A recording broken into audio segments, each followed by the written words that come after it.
That's so random.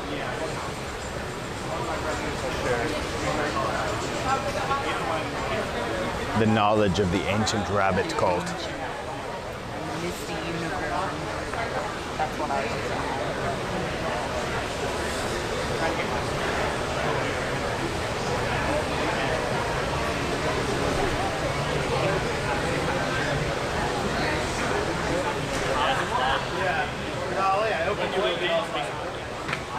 Cardi B song, Cardi B song.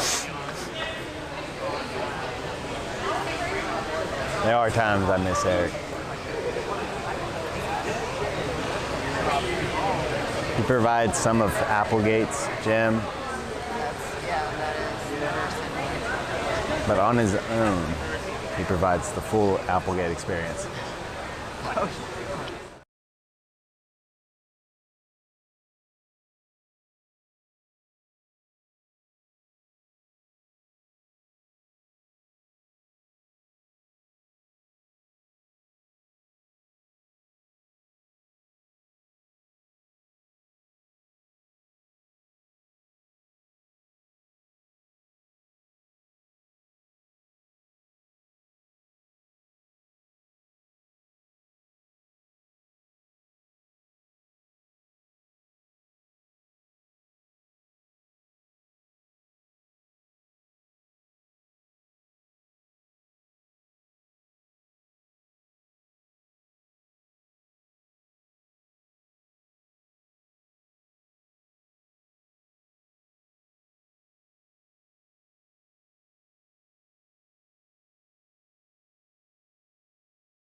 We're live. Oh, well, shoot.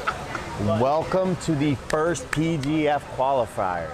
We are back. You guys know Matt Scaff. I am one of the commentators of the PGF, and as always, I am joined by the lovely Lindsay McCatherine. Lindsay, how excited are you for today?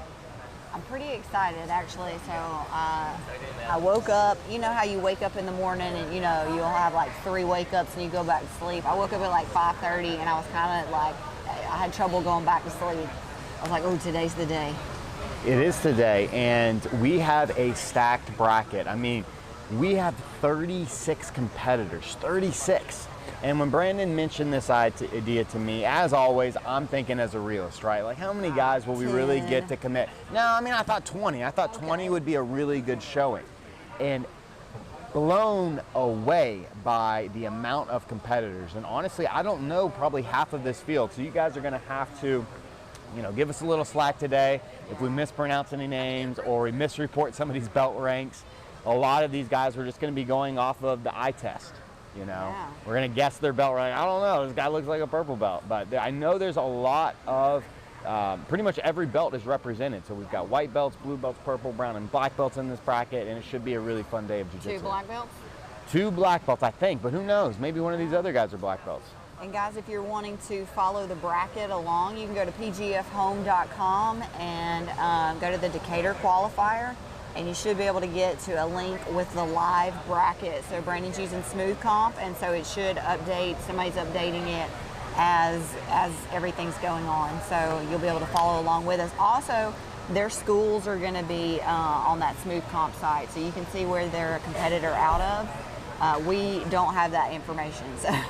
So, got to talk about the competitors. So there's 2 guys that really stand out. I think that everybody's kind of looking to meet in the finals. On the left side of the bracket, you've got Giovanni Ortiz. Giovanni Ortiz is a first-time PGFer, and he loves this format. He followed last season, knew some of the competitors that were in the previous 2 seasons, and just wanted to experience the PGF. So he signed up. He was one of the first guys actually to commit to doing the qualifier. And then on the right side, we have one of the PGF legends, Jonathan Roberts. fans are so excited to see Jonathan back. I know he's the name. Like whenever I talk about like, hey, who do you want to see in 170? Who do you want to see? Elbow Genie, Elbow Bay. Him and Elijah are by far the two games that are brought up most. They're definitely the, again, favorites to make it to the finals. But Lindsay, is there any other names that stick out to you? Well, when I saw Jonathan Roberts, I was like, he was my favorite to win everything. But you've got a couple of guys here that just have some interesting. We got Kevin back. You never know what Kevin's going to do. You know? And Kevin is, you know, you guys know, this is Kevin's third season. Kevin is going to be in the 170 pound, you know, and this dude is the liquid Terminator. Right. And last season, he had some amazing performances and also some not so good performances. But most of you know that he was struggling with COVID. He did not train for 3 weeks leading up to that. Came in, compromised cardio, some breathing issues, and still toughed it out and beat some really good dudes during season 2. But he's back. We've been training really, really hard. I've done a bunch of really hard rounds with Kevin. He is back to feeling like the Kevin of the first season. But we've got this first match, and this is one of the most fun first round matchups. We've got Marcus Elkins, the little brother of the Elkins brothers, going against Nick Aldridge, a blue belt out of 10th Planet, Huntsville. And Nick's a beast, man. I mean, I love rolling with Nick. He's one of my favorite guys to roll with. I haven't rolled with him in quite a while, so I'm interested to see how his game's developed. And Marcus is a white belt, but we know with the Elkins bros, that doesn't mean anything. Right. He's a good grappler. Yeah. And so what we're doing today is 6-minute matches. Since it's a bracket, we can't do no time limit sub only. We'd be here for the next 20 hours, right? So if this match ends in a tie, then it's going to go to a judge's decision. And the judges are Keelan and Brandon. So me and Lindsay have nothing to do with who moves on. No, don't send me messages. Yeah, don't send me messages. Don't try and send me a little bit of money if one of you want to possibly sway the judges. It's not with us. If you want to give to the super chat, we would super appreciate it, guys. So we see Nick Aldridge pull guard, looking to get underneath for a leg lock. Marcus doing a good job so far, using his hands, try and get control, looking for this rolling guillotine. Nice rolling guillotine attempt.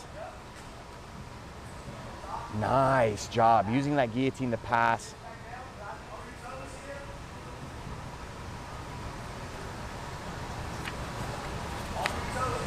Really nice job by Marcus Elkins.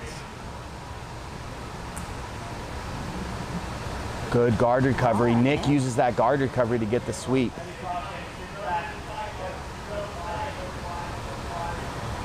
Yeah, this match has already been exactly what I thought it would be. A very back and forth match.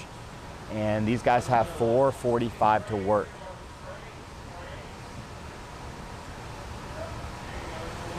Marcus, he's been training jiu-jitsu for about a year now. Okay. And yeah, so it's not like the other Elkins brothers. He's the last one to kind of really get into the jiu-jitsu lifestyle. Nice bridge off the bottom of mount to get back on top. Ooh, what a back take attempt. But just like the other Elkins brothers, Marcus does have some wrestling experience. I know he's a state champion wrestler. Yeah, you always hear like Marcus was the last one, right? And so the other two brothers had already won a state championship. And so it was like he had to win. He had to win. He's like, I couldn't go to Thanksgivings if I did not become an Alabama state champion.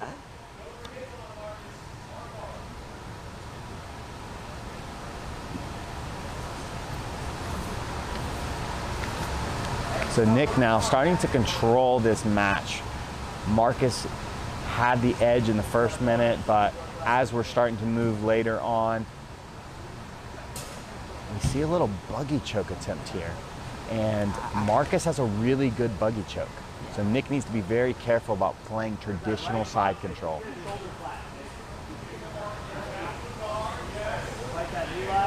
Brandon was actually telling me last night, he said if Marcus progresses, I have a feeling we're going to see a buggy choke. So you guys be on the lookout. Oh, what a movement to the top position. All right, we got 3 minutes left. Oh, he's looking for the darts. He's got the darts locked up. He's got the darts locked up. He's looking to mount with it. Oh, that's a really good. I think he's going to get the finish here. Pulls guard. And he gets the tap. What a match.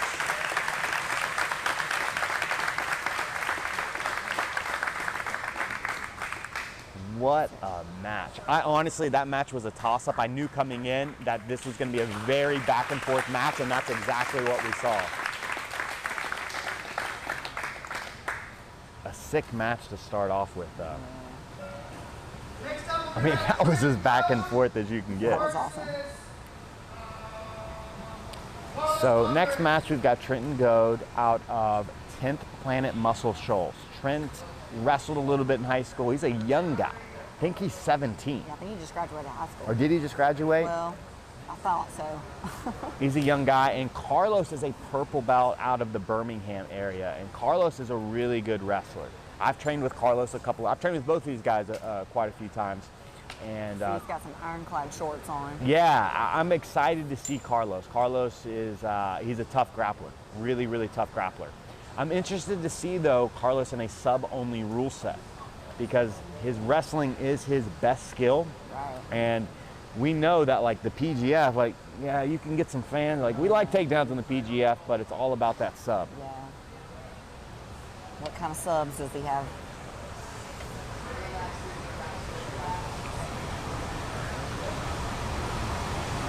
Man, that first match was incredible. Both guys, yeah, looked amazing. So you guys take this opportunity, make sure and join the YouTube channel. You'll get custom emojis and exclusive videos, but make sure you have to do it on the desktop. There's not a button for it on the mobile yet.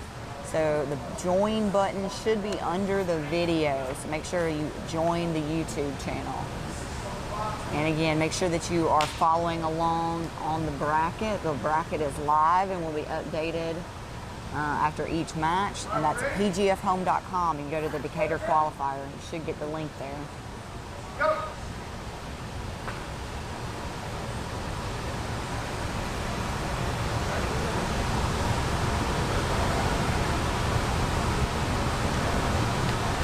Oh, and we see Carlos pull guard.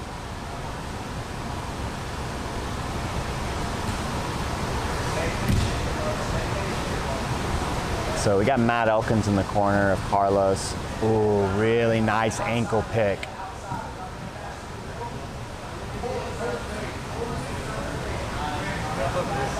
Trenton looking to get back to his closed guard.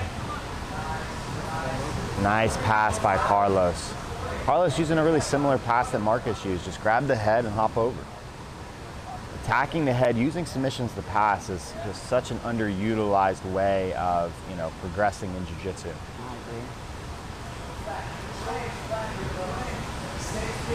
Trent's tough though. But it looks like he's going for that dragon sleeper. He's going for that neck crank. Turns it into a, oh man. Quick submission. Yeah, Carlos is a guy that I'm really excited to see. I think in that top right portion of the bracket, Carlos is a player. Like, Carlos is a guy you really need to keep watch out for. And him versus Lance McConnell is a war in the next round. So you'll hear Scaff say left side and right side of the bracket, but it's really for you guys, everything's just straight down. So we kind of split it up and made a right and a left side. Well, we should be going into one of my dark horses. We have Pancho Vasquez out of 10th Planet Decatur, and Pancho is a guy I think PGF fans are going to fall in love with. His style and his heart, just everything about him he's so intense. Oh, okay, never mind. We're going Giovanni Ortiz versus Corey Hill. So I'm going to stop looking at the bracket because it's going to be completely different match order. But we've got Giovanni Ortiz. Guys, I've already said Giovanni is one of the favorites. He is a black belt, and he's a really, really competitive. He's been in some big tournaments. He's done really well in IBJJF, and he's going against Corey Hill, who's a purple belt. See Gio sit. The move for Gio you've got to watch out for. He's got some really good straight ankle locks, but it's his triangle. His triangle game is very, very good.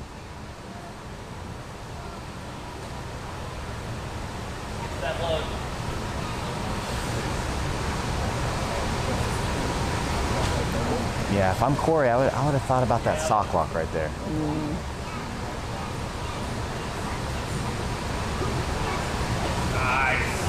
Nice. He's looking to get into that inside position. Corey needs to be careful. Gio's getting ready to enter the inside Senkaku. Yeah, expose that heel. Corey doing a good job of basing, but he needs to keep, he needs to watch. And he gets tapped. Nice.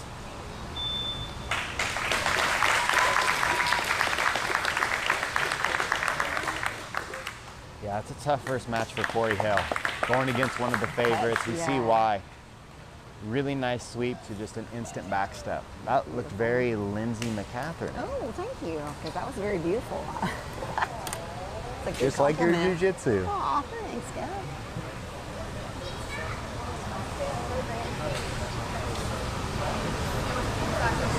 So 3 matches in, we've got 3 subs. This is why the people like the PGF.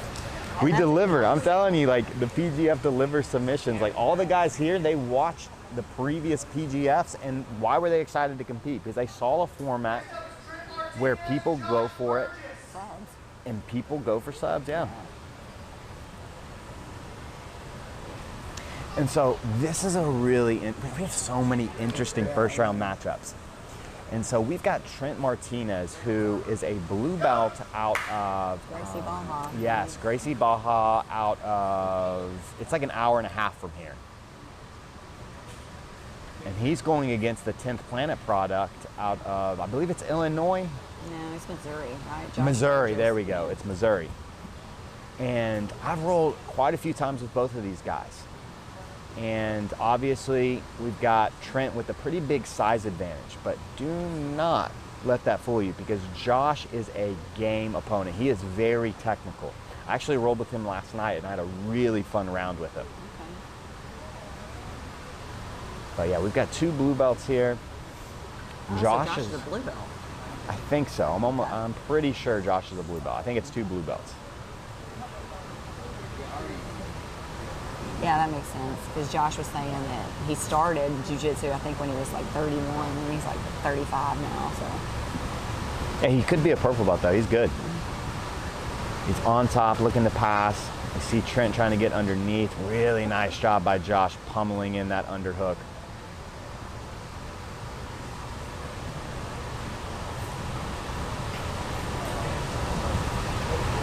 Oh, nice job by Trent, getting him to the closed guard. And this can be a really tough position. You see the size advantage for Trent is allowing him to put that body triangle in, and it's going to be almost impossible now for Josh to get out.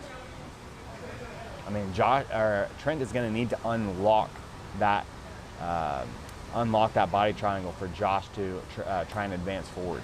Yeah, but he will also have to unlock the body triangle for himself to advance anyway. So. You're completely right. We've traditionally seen this as a stalling position. Guys get that body triangle, and like you said, they can't move your hips because you've locked yourself in and your opponent into the same position. And so I'll be interested to see what Trent and how, what Trent's game plan is and how he uses this body triangle to try and progress to a submission. All right, we're 1 minute in. 6-minute rounds. There's 3:45 left on the clock.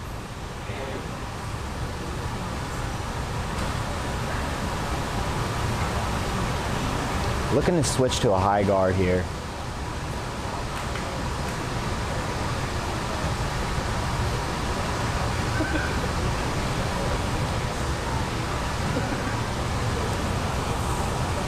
So do you think that 6 minutes is too short of a time to implement any kind of like stalling or like, you know? Yeah, it's unnecessary in my opinion. And especially if you've got a judge's decision, you just choose the guy that you feel created the stalling, right? Yeah. And so in this case, while Trent is definitely not stalling yet, I mean, he's still got plenty of time to work, but At the same time, like if nothing happens, it's kind of on him. He was the one that initiated. Yeah, he trapped Josh. A little Boys Town pass attempt.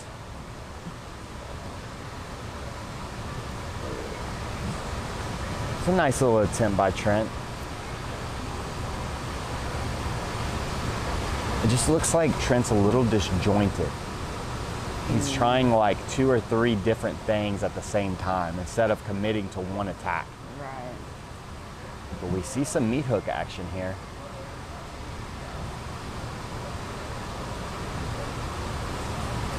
I feel like he should switch it. Like he should be rubber guarding on that left side with the angle that he has, but he might be a right side rubber guard player. Yeah. Yeah, I would like to see Trent open up now. Yeah.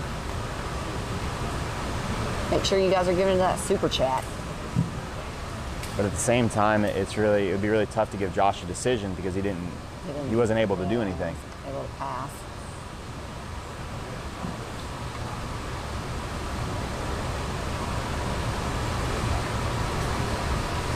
I'd like to see Josh start pressuring forward, putting more pressure on Trent's neck, causing his body weight. There we go. But higher. Yeah.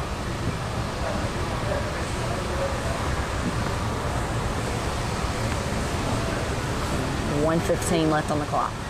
So if one of these gentlemen can either get a pass or a sweep, especially a submission attempt, they're going to take this match. Especially if I'm Josh, I'm thinking I've got to fall back on a leg. I've got to get past this guard.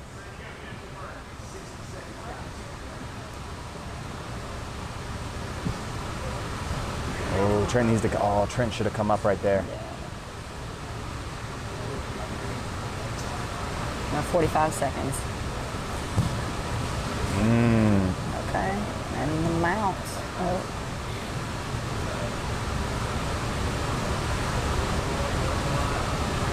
He's got the head.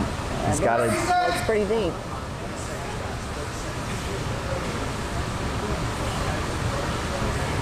Is he going to be able to get it with that leg inside? Yeah, it's very, very, very difficult to finish a guillotine inside the half guard.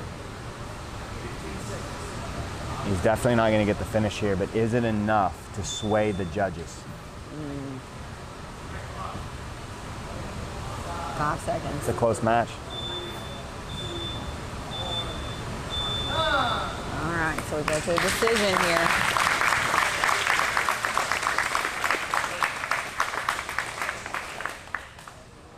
All right, so first decision of the day. Who do you think? I think Josh will go. I think Trent will go.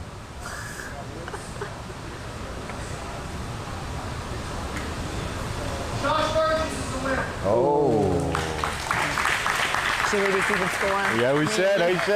I like that. All right, you're up one. You're up one. What are we putting on this? I don't know yet.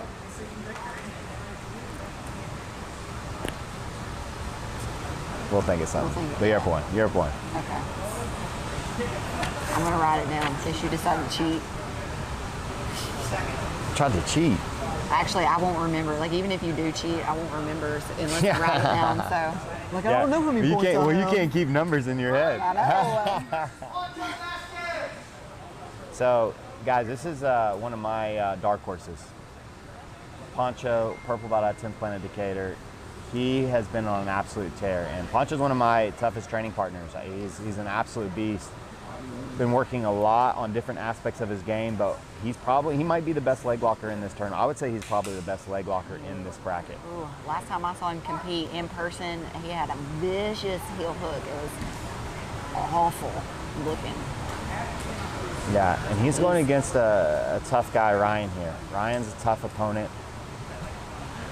but Poncho just needs one look at the legs. This is a tough first round matchup.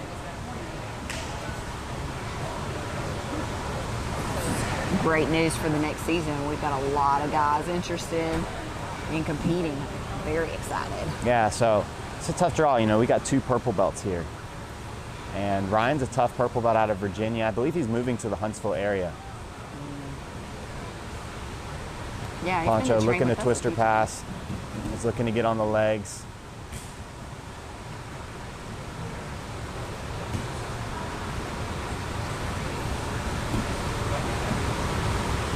Ryan playing a nice little knee shield right here.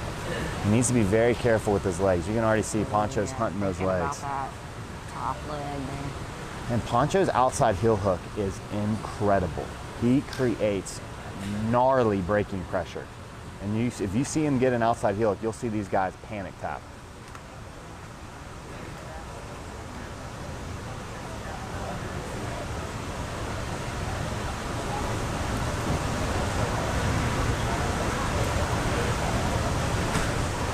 We're a minute and a half in. Oh, that's a great entry. He's got that. Poncho just lost the knee line. He's looking to switch to 50-50. He needs to be careful.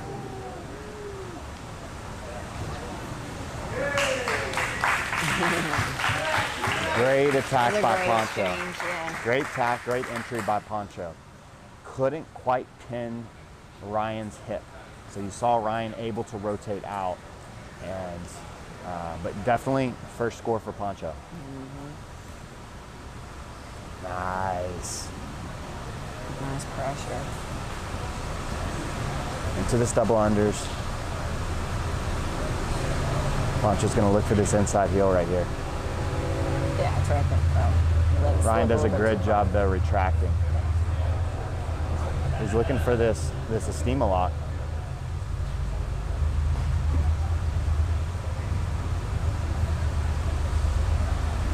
This is definitely not a boring match. No, this has been really good. This is again tough first round matchup. Yeah. Just by Poncho, nice job entering that inside position. I would like to see him commit again for the heel. It's all about subs.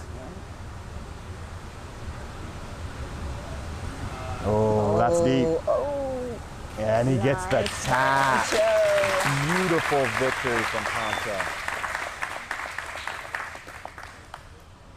Ryan's a tough purple belt, man. Yeah, that is a very good win for Poncho. And he had I'm built telling the you. height advantage there.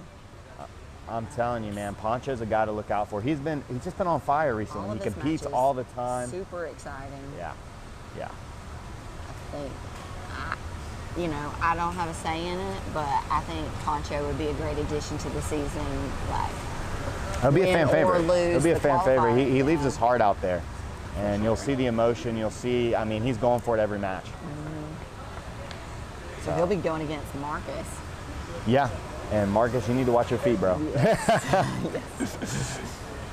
So that top left side of the bracket, again, I know you guys can't see it. Well, no. it'll be Marcus has just got to a- face Caleb. Oh, okay. So excuse that's me, we right. got one more match, but we've got Poncho Vasquez. He will face the winner of Marcus Elkins and Caleb Neapley. And then we got Josh Burgess versus Giovanni Ortiz.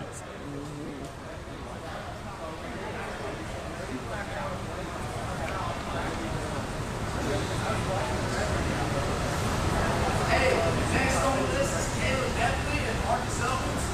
Marcus Rafford, just a few minutes ago, we're going to wait a couple matches. So wherever Caleb is, you're going to Okay. Jonathan Andrews, Isaac Stackhouse is next. Okay. So I do not know anything about Jonathan Andrews. He's out here in gi pants. First competitor wearing the gi pants, and he's from a Heroes Academy. And he's going against the purple belt out of 10th Planet Perry. So we got a Stephen Aiken product here. Now Isaac got his purple belt from, it wasn't from, he was a purple belt.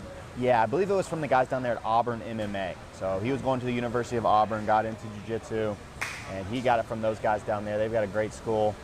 And he's been with Stephen Aiken now since Stephen opened, so probably a year and a half. He's a guy I've grappled a lot with. I'm expecting him to do pretty well today. The only thing is the weight cut. I'm hoping, but it seemed like Isaac was used to doing a weight cut. So.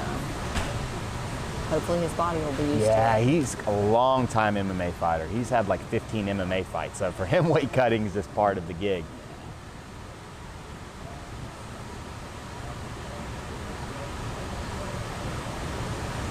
Yeah. Oh, already in on the triangle. He's gonna lock up this reverse triangle first, it looks like.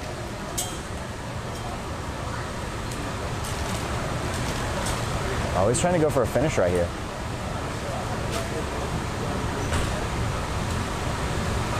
Nah, he's just holding it. Trying to get some elbow control, maybe. There. Switch it. Switch the triangle. Nice. Popping out the back. Nice. All right. Oh, a little go-go plata. That was a slick little go-go entry. All right. Let's see if this kid's a leg locker. An immediate fallback. He feels that extension of the legs, immediate fallback into a leg lock.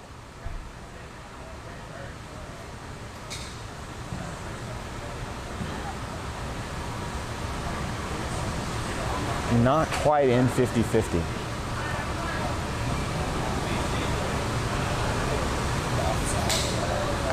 Man, Isaac going for some unorthodox movements.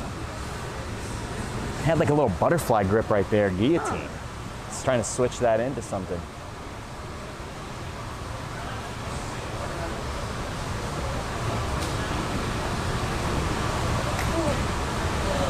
All right. Isaac in full mount.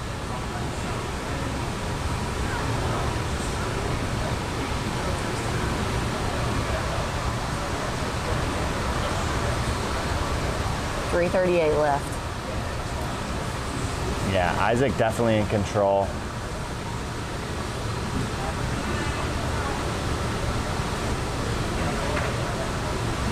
Looking for possibly a back take right here. And lower move.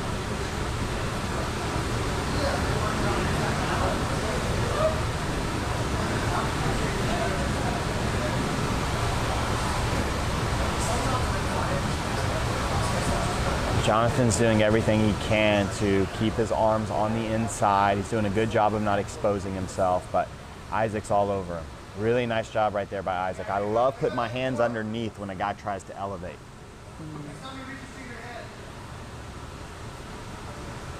Back that thing up on his jaw.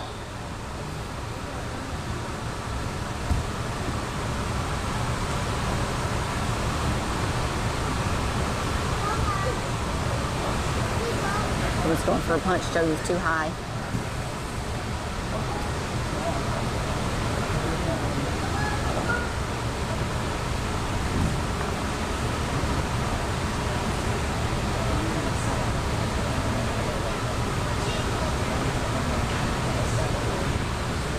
We got 2:15 left. Isaac in control. We're gonna really need to see something from Jonathan if he's wanting to advance. Oh, nice. Just drives that hip right into the face of the smaller Jonathan Andrews.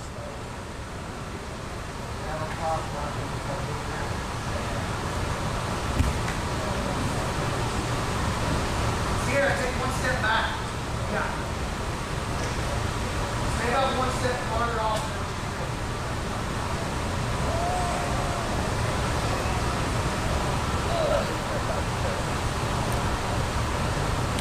Whoever wins today is a badass grappler. Yes. There are some tough competitors. Well, and even if this was all white belts and blue belts, like we're talking about 36 dudes, you know? 36. This is what people dream of, right? When they go to a grappling tournament is, oh, I'm hoping to get multiple matches. Most people are happy with 2. They're like, yes, I got 2 matches. To win this thing, you're gonna have to win 5, 6 matches.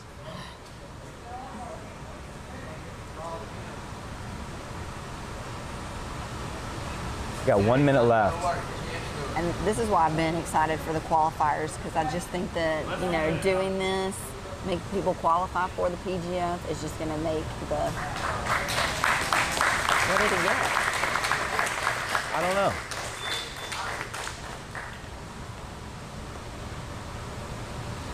Yeah, I don't know. Maybe it was like a punch choke. Maybe he had like a fist in the throat. Isaac's the winner of that match. Yeah.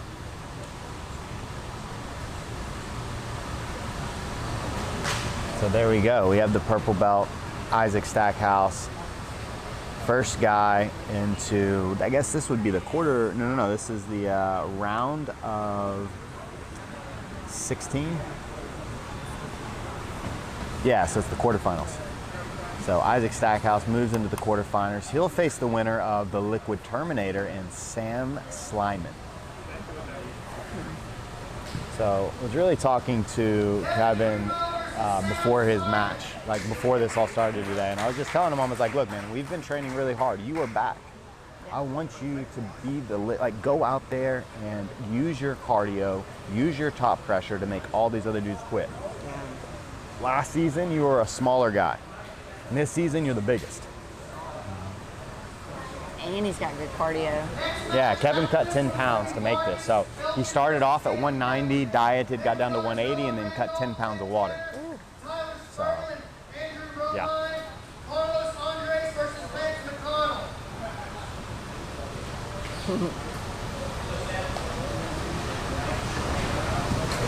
But here we go.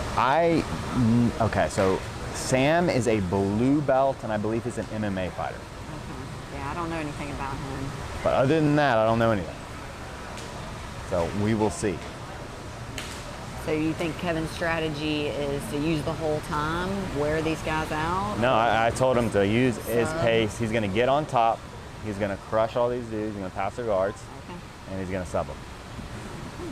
I mean, we saw Kevin beat a very, very talented Kamoy last season. And Kamoy has been on a tear. He is a three champion. Yes. I mean, he just won Third Coast Grappling's middleweight belt. Or maybe it was like their 205-pound belt. I can't remember which one it was. But he's a champion there. He's a champion at Fight to Win. So, like, Kevin is beating elite-level brown belts after COVID.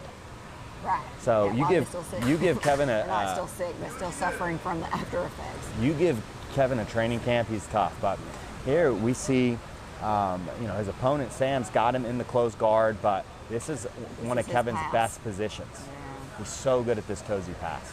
You're going to see him try and pin Sam's right leg to the mat, and then he's going to look to step over and pass. Just keep making that angle, keep making that angle. Kevin just making him miserable. Yeah, he's so heavy here. He's almost in the position. Yeah. He wants Sam's right leg flat to the mat. Yeah, he's getting there. Sam doing a good job moving his hips underneath. He is. He cannot let Kevin pin his hip. But you see that Kevin's able, he's got that outside elbow. Okay. Sam's doing a good job though. He got that inside tie right there.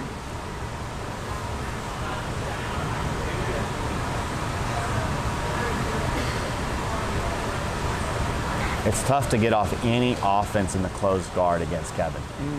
Because it's just, you see his weight's all forward. He's got Sam's hips curled up. It's very difficult. I mean, Sam's doing everything he can not to get past right here.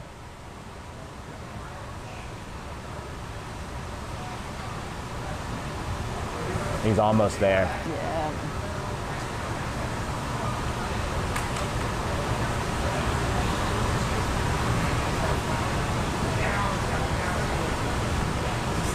All he needs is to step over that ankle. If Kevin can step over that ankle. Nice job by Sam, though. But Kevin's just winning inches here.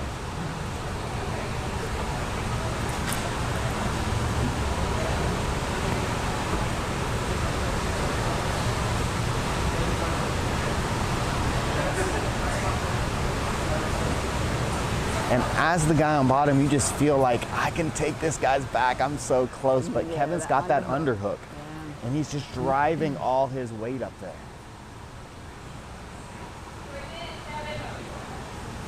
3 minutes left on the clock. Nice. Sam, though, doing a great job. Sam's length's definitely helping him out right there. He's got those long legs. I would have been past an hour ago. Because I've got shorter legs. Kevin would have had access. But Sam's definitely got to start thinking about being offensive from his guard. We've already seen the judges choose the top guy, you know, in that first judge's decision. Right. We saw them choose Josh Burgess just because he was the more active fighter. Yeah. Trying to pass.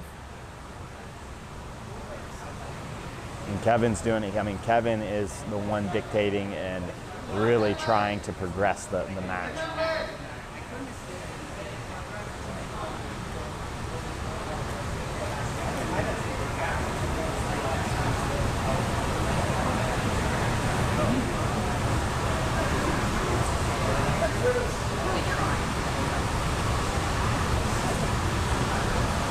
Make sure that you guys are donating on the Super Chat. Help us support the qualifiers and the PGF.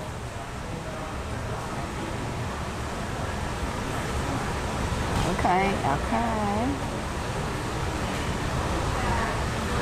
Kevin's almost over that knee. Oh. This is a classic season 1 Kevin performance. Into that butt compressor pass. What a textbook pass right there. That is heavy pressure right there. And that's what Kevin, he's a little bit bigger than all these guys. It's a really, really good pass. A minute, 11 Looking seconds. for that arm triangle. Sam's gonna really need to make something happen here.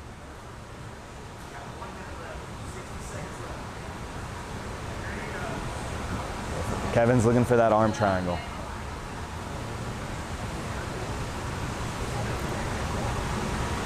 $50 seconds.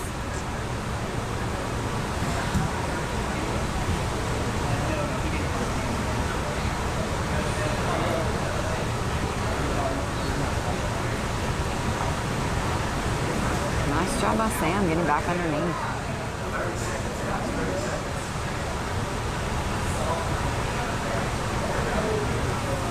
$25 seconds.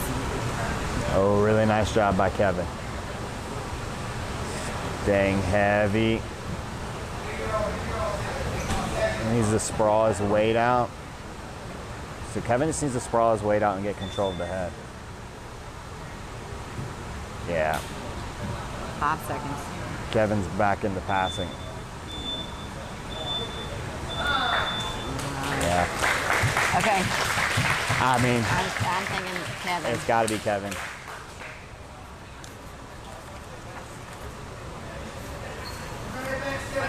Kevin. Yeah. I mean, Kevin passed the guard, was on top, passing the whole time. It's just a little too late. The leg attacks weren't bad, but he didn't get a look at a heel. You know, if he could have got a bite on the heel and made a meaningful attack.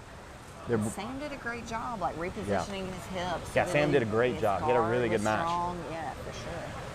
But just couldn't make anything meaningful. He really only had about 20 seconds. Kevin won about, he won 5 minutes of the match.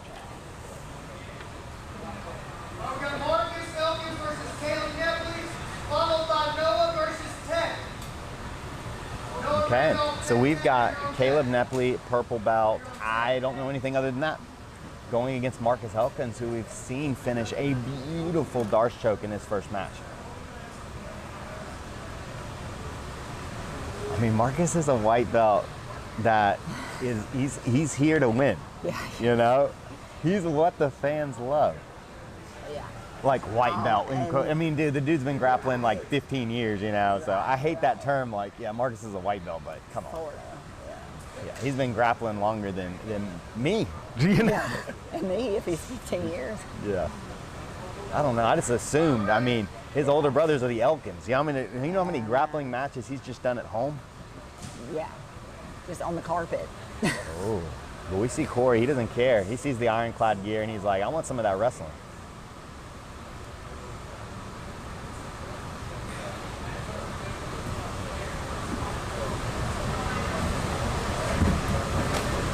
Nice.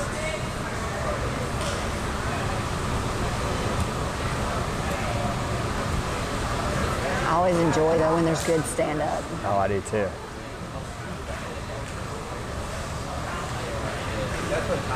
I'll be interested to see in this season because we have smaller guys. How many, like we've seen a lot of more guys pull guard today. Nice. He's in on the head. Corey looking to fall back on a leg. I was watching him warm up. He was doing a lot of leg attacks. Marcus does a great job, though, extracting his leg.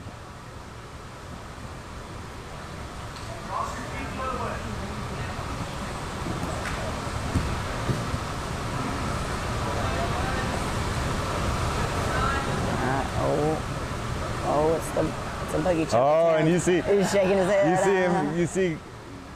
You see Caleb just shake his head. He's like, nah, bro, not today. It's got to be on everybody's mind, right? Oh, that's a good one. He's got the neck. Oh, he's switching to a Dars. That's the length right there. Look, what a switch. If he can get the bicep, he's got this. He's got it. Look. He's got a nice bend. Yeah, he's got this.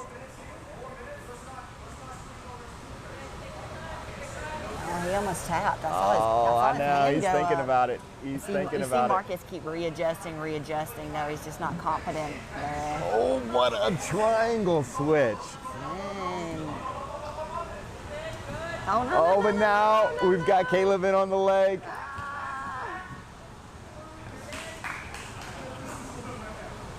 What a match. Excellent work from both guys.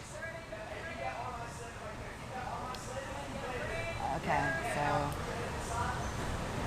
Oh, now Marcus doesn't have an under. Yeah, Marcus was doing the white belt wrestler move, grabbing the head and lifting. Right. Yeah.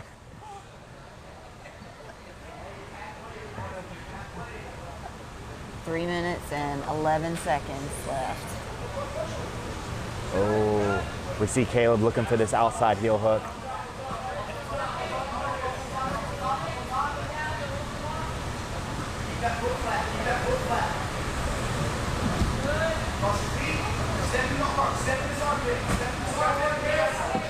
Oh, no. Nice. Okay. And we see the outside heel hook take out the wrestler. And we're going to see a battle of leg lockers in Caleb Neapley and Pancho Vasquez. That'll be an interesting match. Man, Pancho is, in my opinion, is the best leg locker in this thing. Okay. So if I'm Caleb, I'm coming in with a different strategy. But who knows? We'll see. Yeah, but what's so interesting now, like in opposition to the PGF, is like right now, they don't know each other's games. And some of these guys have never even heard of each other. So it's kind of like a free-for-all, and you can put your best stuff on the guy, you know, because you haven't been watching the guy and learning his game and stuff like that. And you know what pitfalls to avoid. So we have another season 1 favorite, one of my personal favorites, my Uki, Noah Randolph. Yes. Noah's the only guy I'll use to demonstrate that. Like, I mean, if he's in the class, I'm like, it's Noah, you know? Noah's one of my main training partners. He has improved so much in season 1. But Tech is a beast. Tech's a purple belt. They're both young, 17, 18-year-old fellas, and this is a good matchup. Noah's fundamentally better. He's got a little bit better fundamentals of jiu-jitsu, but Tech has firepower. Tech has got some crazy subs. I've rolled with Tech a few times, and he's the guy. Some competitions too. So I mean, like, well, Noah's done the PGF.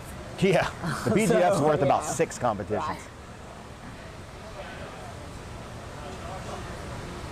Shoot, Noah Randolph won. Was it Egghead? No, it wasn't Egghead. But he won the season 1 fantasy. That day he had 24 points. Oh, yeah, because he had those makeup matches and stuff. Everybody was sleeping on him. He came out and did 24. Nice. Oh! Dars? Is he got a Dars? Yeah, he's in on a Dars. Noah has one of the best ninja chokes. I've seen him tap so many dudes with the ninja choke. You're going to see a ninja choke attempt from the closed guard here. I need to get Noah to teach me a private lesson on the No, ninja choke. honestly, I went to Noah multiple times and been like, hey, like, show me some of these ninja choke details. Yeah. Especially from here. This is where he's really, really dangerous. Yeah.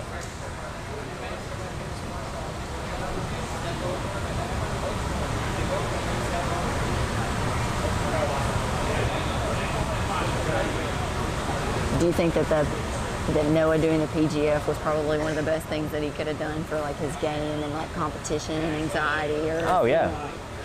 I mean, he's done a professional event. His first match was against Nilo. Like, Nilo's an absolute stud. And honestly, he had Nilo in that ninja choke. I mean, I really think that like that was a close ninja choke. If they hadn't gone off the mat, who knows what would have happened.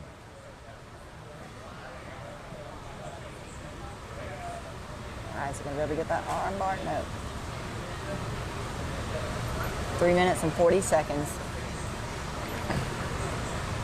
So Noah, he's had one meaningful attack. Now, it wasn't close to being finished, but it definitely was a threat. It made Tech react.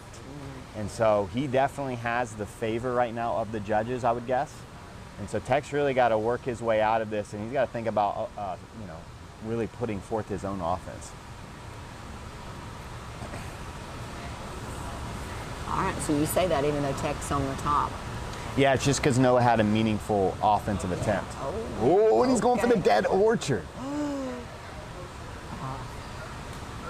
So, like, that's another attack for Noah. Yeah, Noah's actually attacking from the guard. Nice inversion.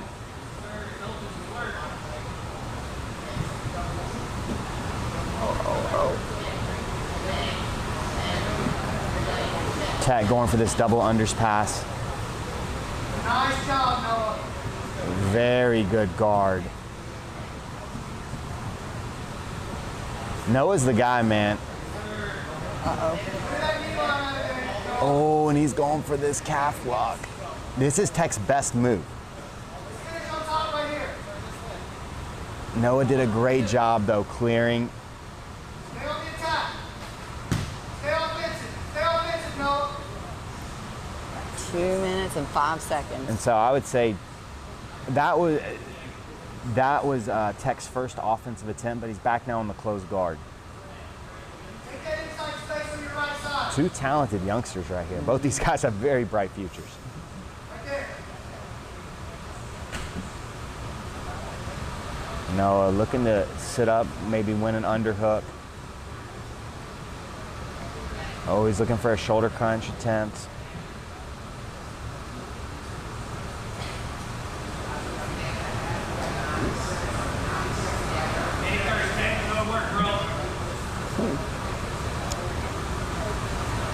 I feel like I've seen more closed guard here than I've seen in the past. Probably a year or two. He's gonna look for this pop triangle or a hip bump now. There you go. Yeah, and so to me the big difference is you know, you see Noah's the one engaging all the offense, Yeah, right? yeah. He's the one trying hip bump sweep. He's the one trying to come up. Where you know, Trent was just using it. He was getting that body triangle, and he wasn't trying to progress. He wasn't trying to do any offense.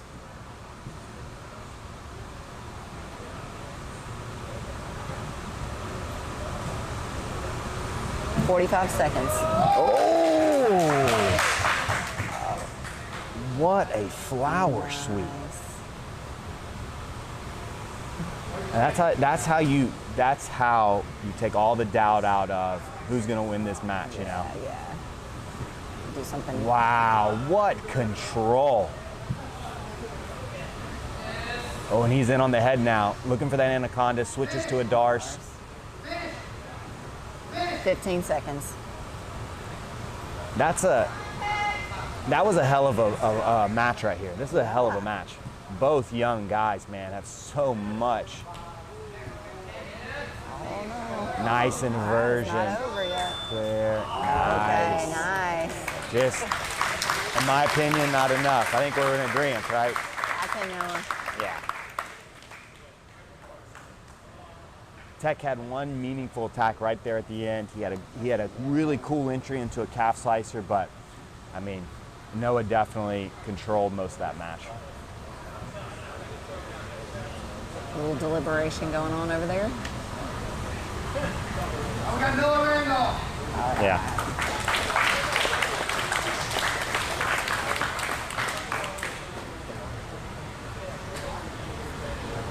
That's a big win for Noah. Taking out a purple belt like a stud. I mean, that's a sick match. I want to see them run that back in a month. Yeah, I love that. And, you know, Tech comes to our team training, so we might see that in another month.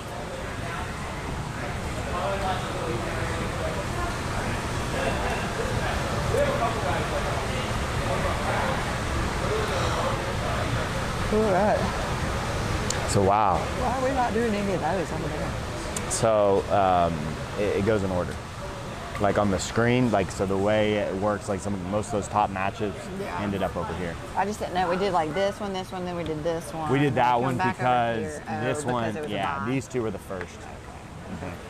So well, both of them are out now, but like, I guess now if Carlos wins, he would have to win 6 matches. So, yeah. But here we go. We have Tyler Ginger Sperlin going against another Ginger and Andrew Roman.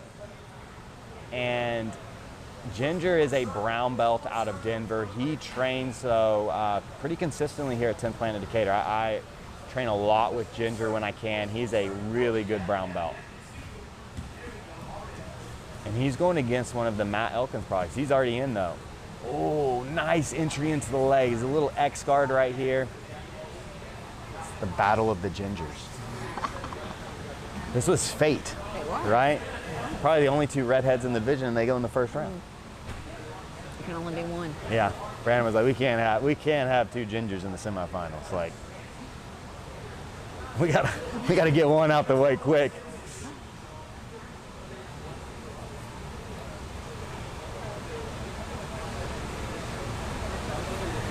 Entry looking strong pressure Yeah. on top. He's an ironclad guy. You know what you're gonna get with ironclad guys. Weakness is gonna be the leg game, but they're working really hard on improving their leg offense and defense. And man, I've been training a lot with Matt Elkins, and let me tell you, that dude is getting pretty good at leg locks. Ginger doing a good job keeping that inside space. Oh, this should be a good end. Ooh, nice entry into the inside position. He's gonna get it at. He's got that heel. He's got the toes. Yeah. Come on. We were just talking about finishing belly down. What's he doing? He switched to the Z-lock. Andrew needs to be very careful. That Z-lock is something to be respected. I've seen dudes get blown up right here.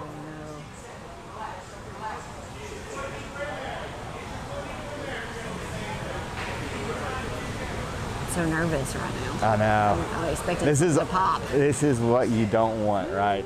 Well, some people do. Like, let's see somebody's leg get twisted off. Hey, what a reverse entry. So do you think it's a ploy for him to be able to stop thinking about that other leg? No, that's a super legit finish. Okay, so when Andrew was pulling back, it turned into a Z-lock. Okay. He needs to be very careful, yeah. Okay, so now though he can attack that main leg. Yeah.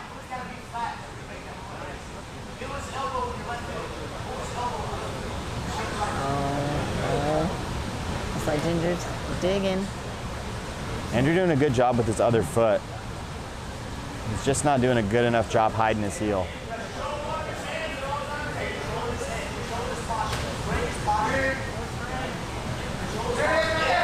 Oh, Ginger, get it. Oh, he came up. This is getting gnarly. If Ginger gets his head back, oh, he's got that. Oh. 240 left.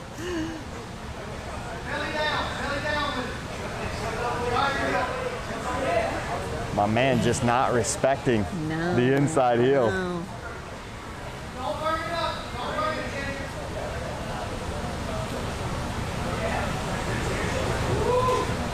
Oh my goodness.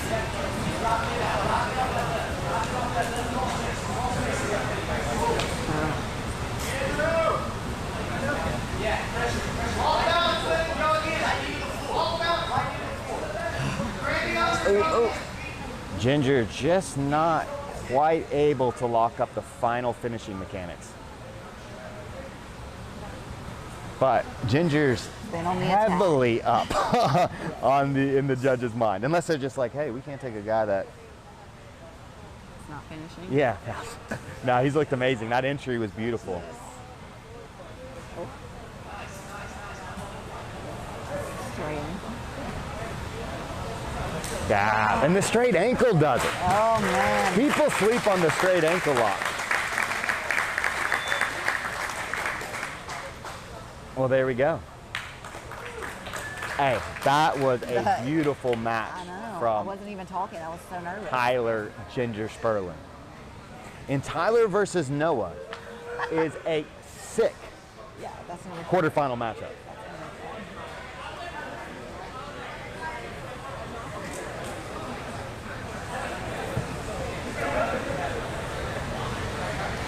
It is there.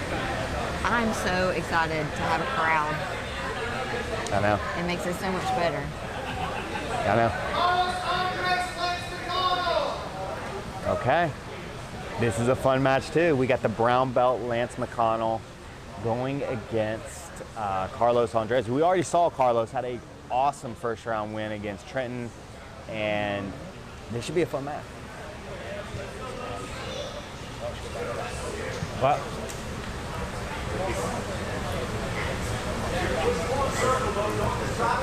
Okay.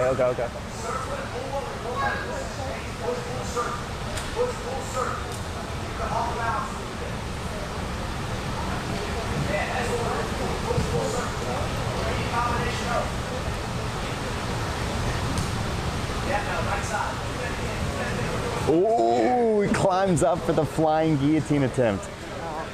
Nice posture by Lance. See how he stepped up on Lance? Climbed him. I like this Carlos kid, man.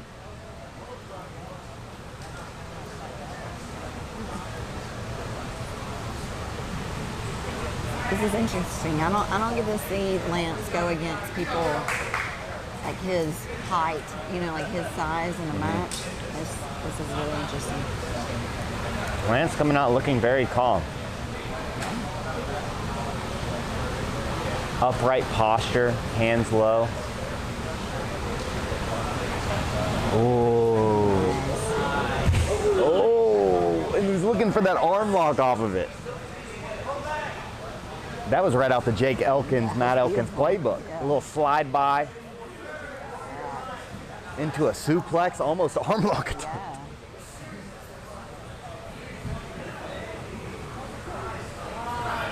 Hey, Carlos is looking like he might be a fan favorite in PGF Season 3.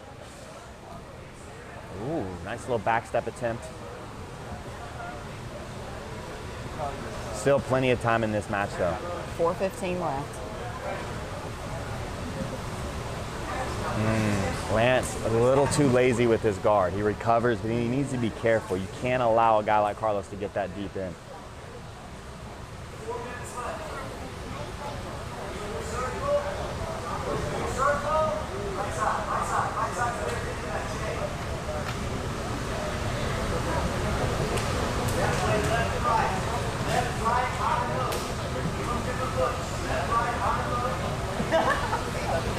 .340 left.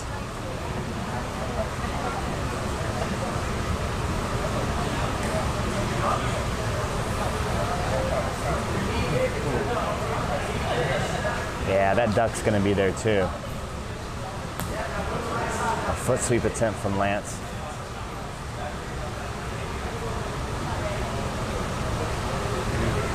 Oh, nice arm drag to takedown.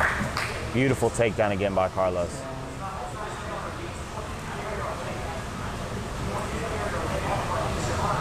It's like Ironclad would be offended if we did something here and there was like a better wrestler. They're like, no, we're always going to have the better wrestler. Oh, Jake Elkins would. He's like, you're going to wear Ironclad shorts and lose a wrestling exchange? Like,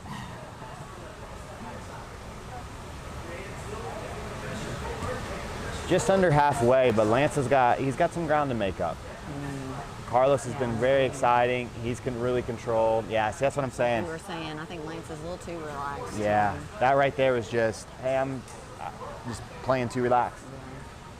He gave up the angle, and a guy like Carlos, you can see how quick Carlos is. He just pops in there. It. Yeah. 2:20 left on the clock.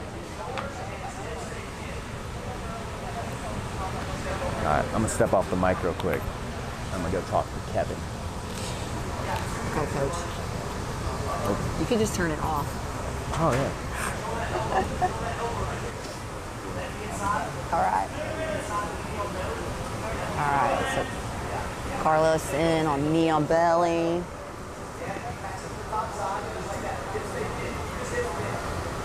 Okay. You gotta get your offense here, Lance. You got 2 minutes. Lance is trying to put frames in. Nice work, Rose. Nice work. Carlos doing a good job of blocking the knee. Run into your offense. Offense, you gotta go. 1 minute and 27 seconds left.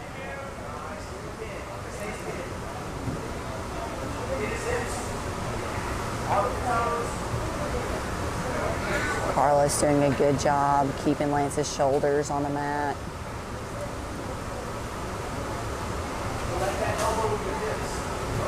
All right, Carlos in on a armbar attempt for a second. Lance back on top. Into Carlos's butterfly guard. You gotta have this one, Lance. You gotta have it. You gotta open up and go. 50 seconds.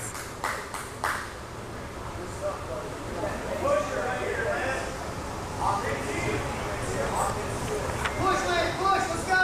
Get deep.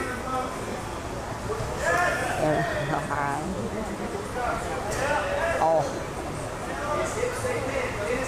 Carlos heavy on top. Nice pinning.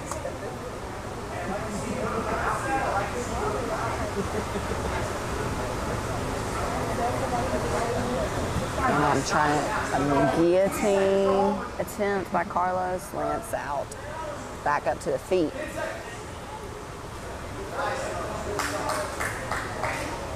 Five seconds. Time.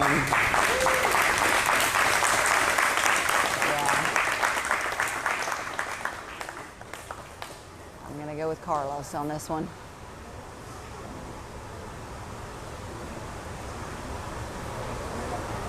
Carlos Andres. All right, Carlos.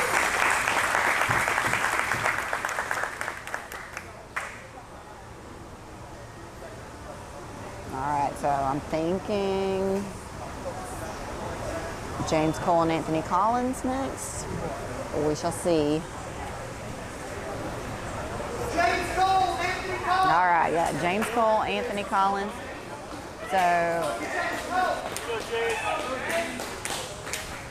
I think Anthony was saying he's from Virginia. James is from here to Planet Decatur. He's one of our purple belts. Been with us for a really long time, like 8 or 9 years.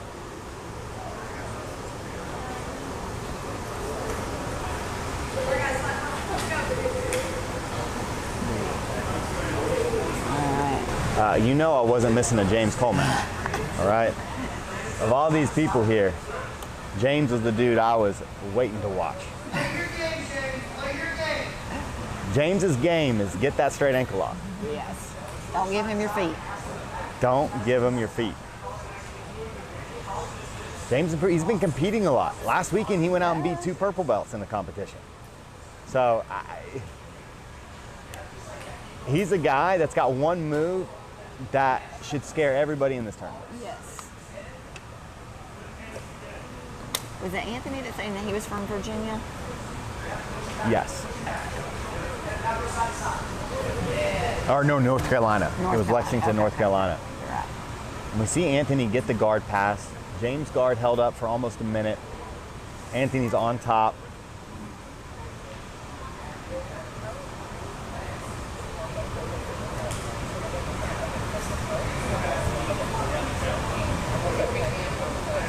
Nice job by Anthony. James, though, looking to win that underhook and start coming up into the dogfight. James has a very good dogfight.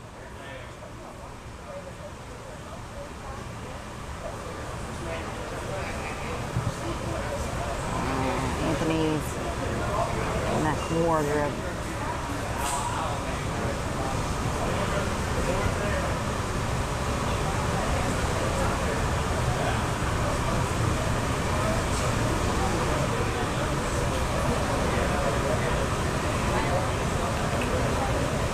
4 minutes and 15 seconds He's left. looking to turn this into an arm bar.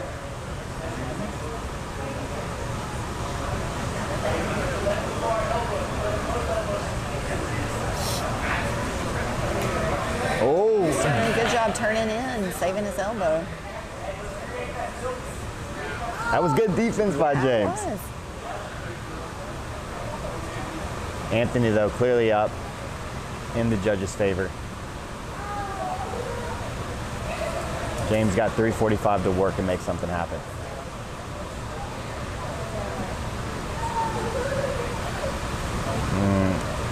And just another case, just like Lance, a little too lazy with his guard. Legs are just out there dangling. A little too lazy.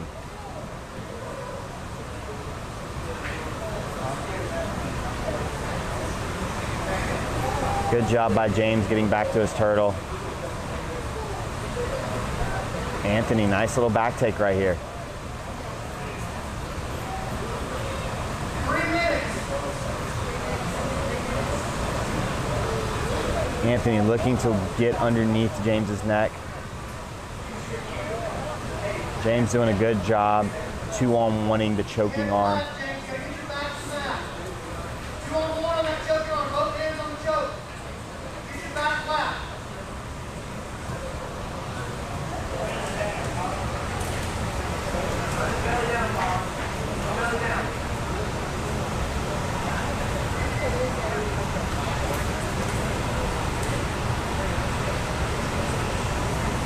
There's 2:25 left. It's hard to tell how deep Anthony is on this choke. Oh, now it's looking pretty deep.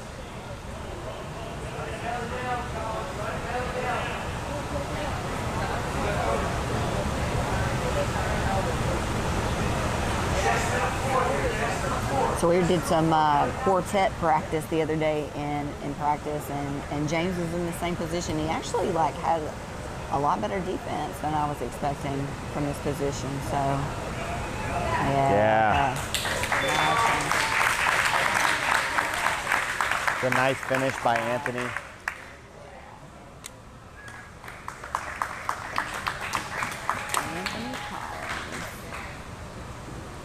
So good win by Anthony Collins, and he's got Matt Elkins in his corner as well.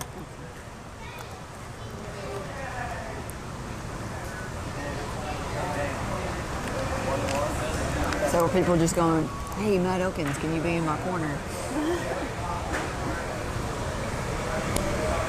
You know, he's a two-season veteran here, one of the fan favorites, one of the judges' favorites. So if you got Matt Elkins in your corner,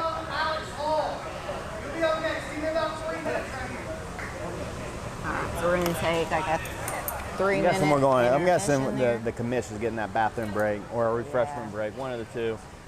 So make sure that you guys are giving to the super chat. Help us support Womp, the womp, PGF. womp. How do you do it? How does this sound? Womp, womp, womp, super chat. That's very good. Maybe I should hand it off. Please. And yeah, so make sure you're helping us support the qualifiers and the PGF. So yeah, donate in that super chat. And also make sure that you are joining the YouTube channel. Become a member of the channel so you get custom emojis and exclusive videos that no one else gets to see. But you have to join on the desktop version. The join button should be under the video. Okay, so you have to join on the desktop. It will not be on the mobile app. And again, make sure that you guys are following us along on the bracket. The bracket is at pgfhome.com. And if you go to the Decatur Qualifier, click on that. Should take you to the bracket. It's being updated live. Yeah, and we've seen some great matches so far. Guys, how many people are able to put together a 36-man bracket?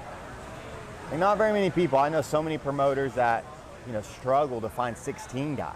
They'll start off with 16 men or women, and then by the end, they've got 12, and they're just begging people to come and do it. We threw together a 36-man bracket. All right, so that is worth the super chat. Yes. We deserve a little bit of support from you guys. Yeah, just free content. Give us a little bit of incentive to keep going. So next match, we got Justin Young, who's a blue belt, and then I believe Alex Hall is another ironclad representative. SBG ironclad. Okay. I guess he's straight blast gym, excuse me. So are all the SBGs, do they all have gorillas, or do Yes, they have different? Okay, I was They're all thinking that gorillas. They have different animals. Yeah. So the guy that is their head instructor, he is a gorilla. I met He is him. oh, you have? He's very tall. Oh yeah, you I went to a seminar, to right? a seminar in Birmingham. Yeah, he's like, what, 6'6"? I don't know. Yeah, he's a enormous. giant Yeah. human being. Yeah. First Yeah, gym I that's ever the- trained at was a straight boss gym. That's the last time I wore a gi Oh, really? going to that seminar. And it was so hot. You went to a It felt seminar. like- You went to a seminar and were like, I'm never wearing a gi again. It felt like there was a heater coming out of the top of my gi. There's so much body heat. It's trapped inside. I'm just not used to it. Well, we've got some really fun second round matchups. I mean, Caleb versus Poncho. I mean, we saw Caleb versus Marcus. That was an absolute war, really fun match. And he's going against Poncho, and that's a fun match. It's gonna be, yeah. It's gonna be really good. Pretty big discrepancy here in skill and size. You know, Josh winning a close decision against Trent Martinez. He's got a whole nother animal in front of him in Giovanni Martiz. We saw Gio hit a beautiful backstep heel hook, finish his first round match. Isaac Stackhouse and Kevin Primo is a fun match, both purple belts. Got Noah Randolph versus Ginger. Noah, I mean, man, Noah's looking like a purple belt these days. Oh, yeah? Yeah. It's getting close? I don't know if Noah knows how to use technology, so I know there's no way he's ever going to hear this. But Noah is looking like a purple belt. He is not far off. Just don't let him know. Shoot. I think we all know. I mean, that first match against a really tough purple belt, his technique was purple belt level. I agree. If he can get a big win against Ginger, it might be time to pop that kid. Yeah. Ginger being a brown belt, yeah. Well, Ginger's a tough brown belt. We saw him have a flawless performance in his first match. Yeah. Ginger hits a beautiful reverse entry, can't finish the heel hook, and finishes with the straight ankle lock. Really good work. I think I'm going to try to start implementing some straight ankles. You have to get a little buffer to do that. Oh, yeah? You know. All right. I can do that. I know you're like, dang, where's the camera? The people were thinking it too. That's one of their favorite parts is the Lindsay seeing Gunn us. show. No, not us, you. They like seeing me because they're like, has he sweat through his shirt yet? All right, so we got Justin Young, blue belt out of 10th Planet Decatur. Justin is also a police officer, so he's been really, really good at getting other police officers to train jiu-jitsu. He's got half his force, it feels like, training up here now, and he's also a Gracie instructor, so he's been through quite a few of the Gracie brothers courses, and he is certified under them as well. So happy to see him competing for the first time, and he's going against the SBG product, Alex Hall.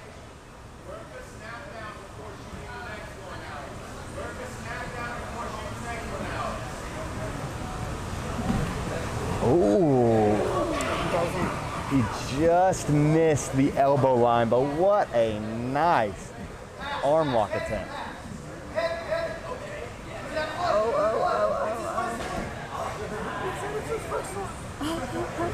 Okay, that's how you get the people on their feet. In 1 minute, we see Alex Hall try a flying little arm lock attempt. And that's more of like a flying guard pull arm lock attempt. So I heard Matt Upkin say this is his first one. So does that mean heel hook? Heel hook. Heel hook attempt. Yeah.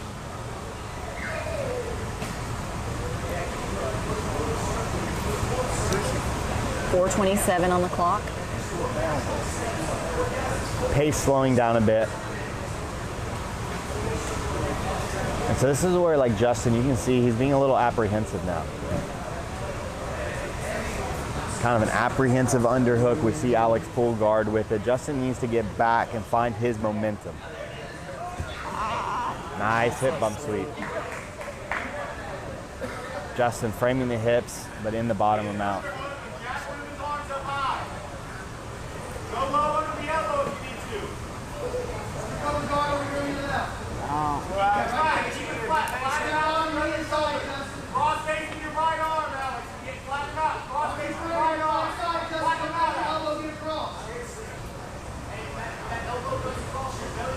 Almost halfway through this match, Alex in the mount position, looking to win an underhook with his right arm.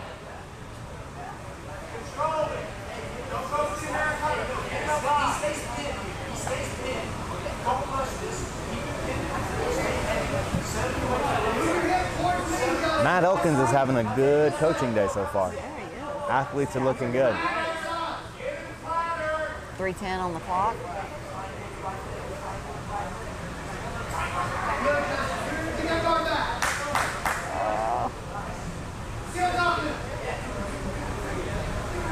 Oh, nice double under escape by Justin. That is a big win for Justin. He's looking to clear that leg. That was a big win. Yes.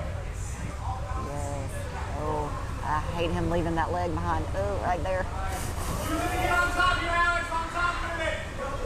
Yeah. Get your knee out. You've got Justin, his leg's straight, he's fine. Okay. Yeah, he was fine. His leg was straight the whole time, but nice little attack. But good exchange right there from both these guys. 2:20 left.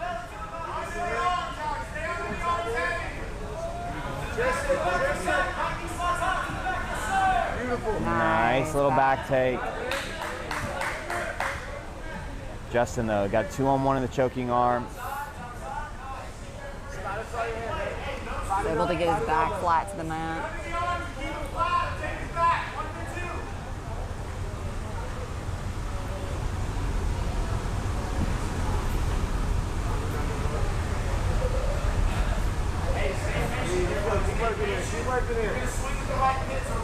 We got 1:40 left.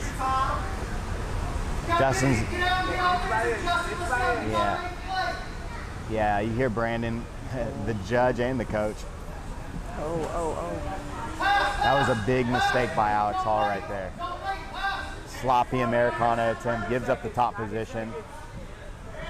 1:20 left on the clock. Yeah. Yeah, that was a big mistake by Alex. Nice pass. Oh, but just as bad a mistake by Justin. I mean, Justin going for it. But sometimes the PGF produces a blue belt matchup where it's a little sloppy at times. But the action is nonstop, and I think that's what the people want to see. 50 seconds.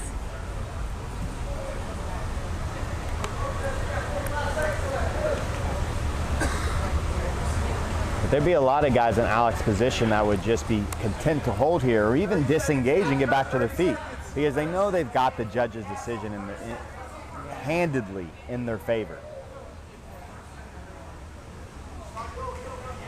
But he's continuing to go for it. Good. And that's what the PGF's looking for. Yeah.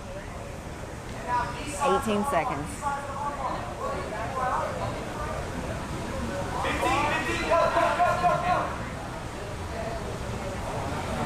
But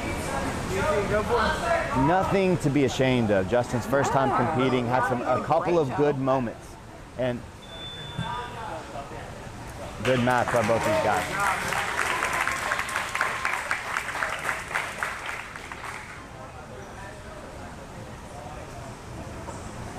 Judge's decision. We're in agreement, right? Alex. You still have one. Super proud of Justin, though. That was awesome. Good job.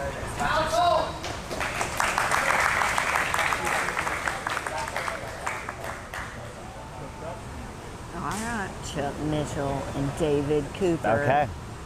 Now, this is really exciting. I mean, Chuck Mitchell's a brown belt instructor at 10th Planet Huntsville, and Chuck's an OG now in the 10th Planet North Alabama system. I mean, Chuck's been around a long time. He's got a really, really good footlock game. Giving up a little bit of size right here. But he's used to that. Yeah. He's always the smaller guy. Yeah. I'm excited to see how Chuck performs today. He's going against David Cooper. I don't know anything about David. So we'll all find out together.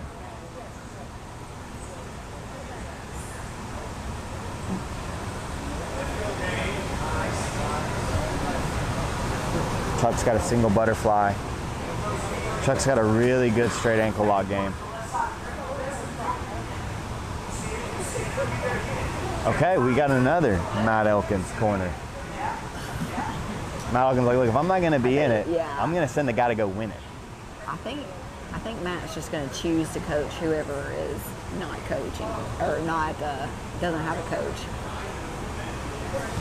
Some people want to see an Elkin brothers run like as captains next season. So like they choose the competitors. No, I heard people want to see me and you be captains. I've heard that as well. That's a nice little attempt right there.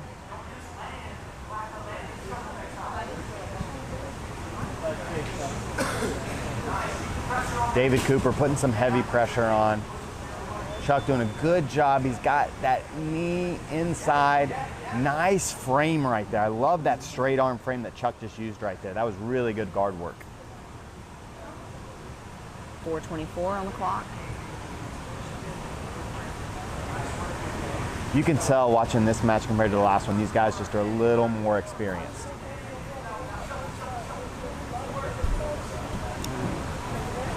Chuck doing a good job keeping his guard, but I want to see. Oh! Okay, Chuck. Chuck in on a quick rubber guard entry in that omoplata.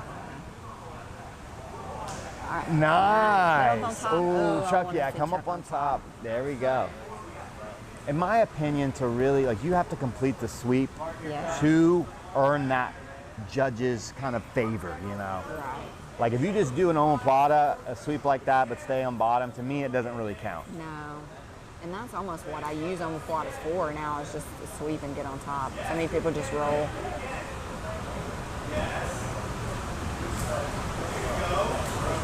Yeah, you have to capitalize on the sweep. Yeah. Take top position.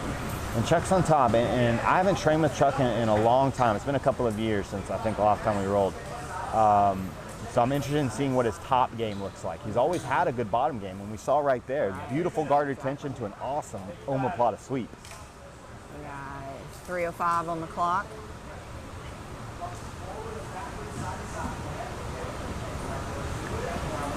Looking for this shoulder crunch attempt. Nice job by Chuck. Getting that head over his head, stopping that shoulder crunch attempt. Good play though by David Cooper. Keep that right under him.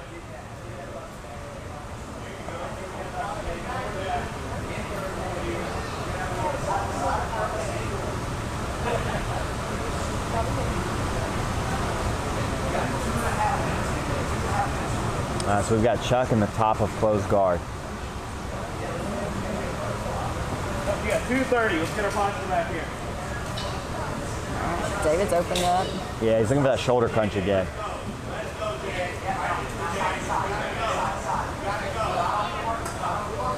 I'm guessing he trains with Jonathan Roberts. This looks very Jonathan Roberts-esque. Oh, what a shoulder crunch sweep. That's a really nice, both guys now, even in my mind, two really nice sweeps, except David ends up in the top of mount. Yeah, That was a beautiful shoulder crunch attempt. Got 1:45 on the clock. Chuck already out of the mount, but he's got his hand trapped. David, good job. He's got that hand pinned.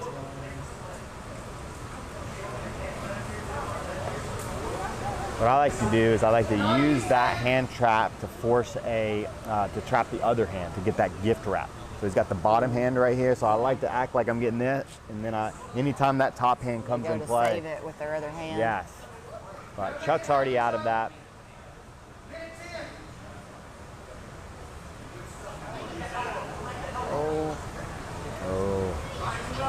Starting to get this straight lock attempt. Turning the thumb. Nice escape. Yeah, but the momentum is clearly in David Cooper's It's clearly David Cooper's right now. Chuck's going to need to really get a last-second attempt, in my mind, to sway the judges. 35 seconds. 30 seconds. Get that hand through the track. Get lower. Get lower. Back to the mountain. Get to the low now. Nice. There you go. Yeah, now take the belly down, buddy. Take the belly down, buddy. 20 seconds. Anchor to that bottom shoulder. Right cross face. Anchor to the bottom shoulder. Now go, Chuck. Go. A technical match for sure. Both guys had a couple of really nice techniques, but yeah, I think it's just a little too late for Chuck. Go, go, go. There it is. Yeah, I think it's I would just say David had not the enough. advantage. I saw, you know, But- after Chuck did get on top, he got into a position and you see him kind of rest for a second. Yeah. To secure the position, maybe to get a little bit of breath back, but yeah, I would have liked to see him capitalize on that top position a little bit better. 10th Planet Huntsville, it's definitely in great hands. I mean, those guys over there, Eric Howe and Chuck Mitchell, are really producing some good talent. And yeah, I think in the next couple of years, I'll have a couple of really tough blue and purple belts. But really nice match by both those guys. Both guys had amazing sweeps. David Cooper's just let him into the mount. That was the difference. Chuck ended up in the top of closed guard. David Evers and Michael Van Ginkel. Yeah, no, this is Dutchie. Okay. So this is a really good match. Dutchie is tough. Yeah, he is. Dutchie's a tough blue belt, man. I've been rolling with him this week, and I've been incredibly impressed. Now, I've rolled with David once, I believe, and David is really good, too.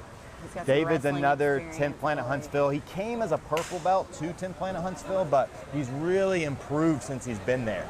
I'm hearing all the time about how tough this guy's gotten. So I'm expecting a war right here. Your game, Dave. Now, Don't rush it. David is jacked. Yeah. David has the biggest legs of a guy that's under 170 I've ever seen. All right. If you looked at his legs, you would think that he was like 225. Yeah. And He's you like know. the Randy what, we got is it Van Winkle? Van Ginkel. Van Ginkel. That's why they call him Dutchie. Yeah, I know why they call him Dutchie now. I just called him Dutchie the whole time. You don't know what his name is. But Dutchie is like 138. He's way, like I thought he was, I was shocked when I saw him weigh in. Because he doesn't He's look like my 138. size. Yeah, he's like your size. But very technical.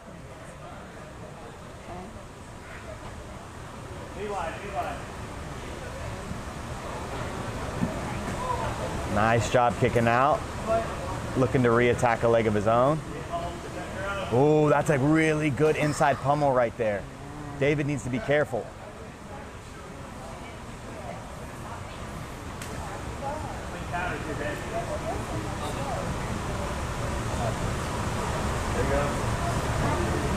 There you go. David in on him. Toe hold.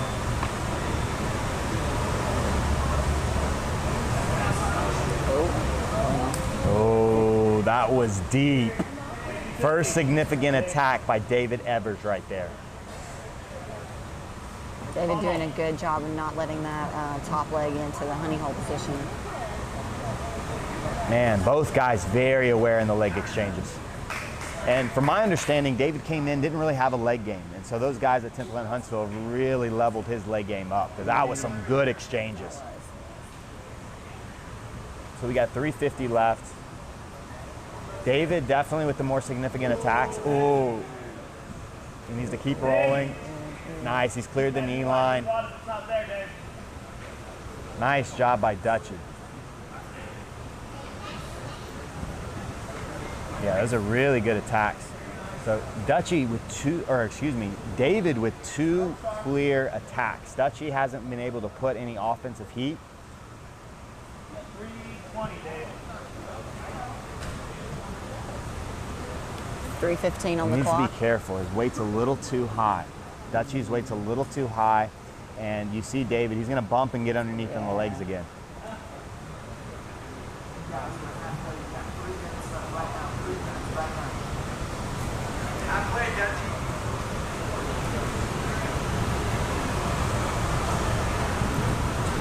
Oh, you've got to be. I was gonna say you've got to be cautious.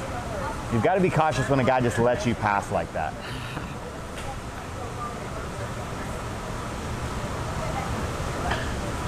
I like the pressure on that far shoulder by Dutchy. That's good.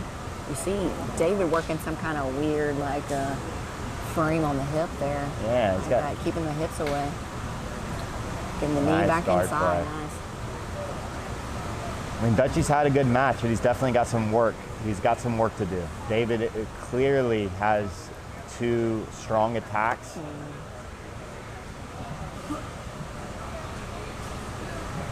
minutes, Dave. Let's go.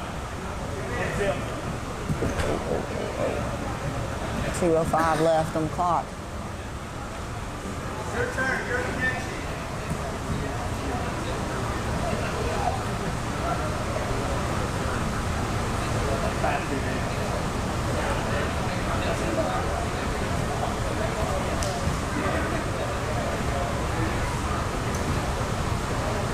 David on top. Start steering that head.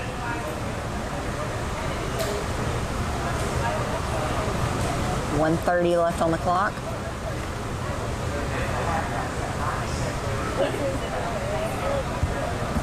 Nice. Dutchy's tough, man.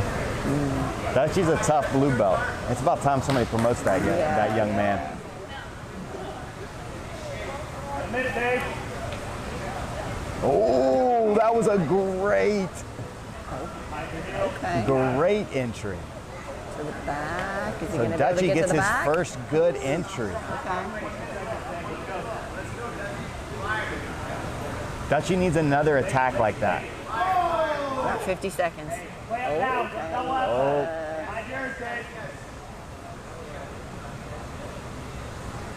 Oh, that's a great switch. Can he go That's a meaningful back attack. Nice. All right, so we're tied now then? This is a close match now. 35 The seconds. first 3 minutes, obviously David. The last 3 minutes have been Dutchy. Oh, he's still in. Yeah. That ankle's turned in. But it's all about what the judges think, right? Right. Because Dutchy's winning these last 3 minutes. Again, clearly David in the first 3, but Dutchy's had the better attacks in these last 3. Go. This is tough. I'm glad I'm not a judge. I'm glad I'm not a judge either. I have. All right, I'm going to go Dutchy. I think I'm going Dutchy just for the last 3 minutes. Okay. Will the judges That's a close agree match. with us? I don't know. I think David's attacks were. David had less attacks, especially towards the end, but he had a more meaningful attack. Yes. I'm gonna go David. Okay. I'm going David. Okay. Just because, like, I know you're one up. Yes. Oh, no time. Honestly, that was a coin. That was a coin flip. Yeah.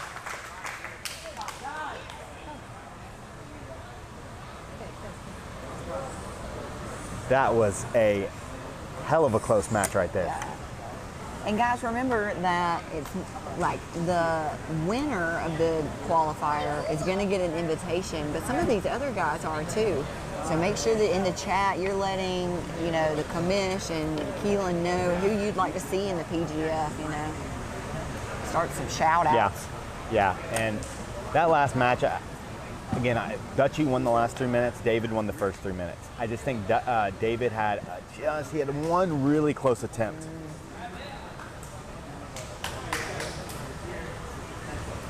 All right, the next match is going to be Jacob McAlpin and Benjamin McGrath.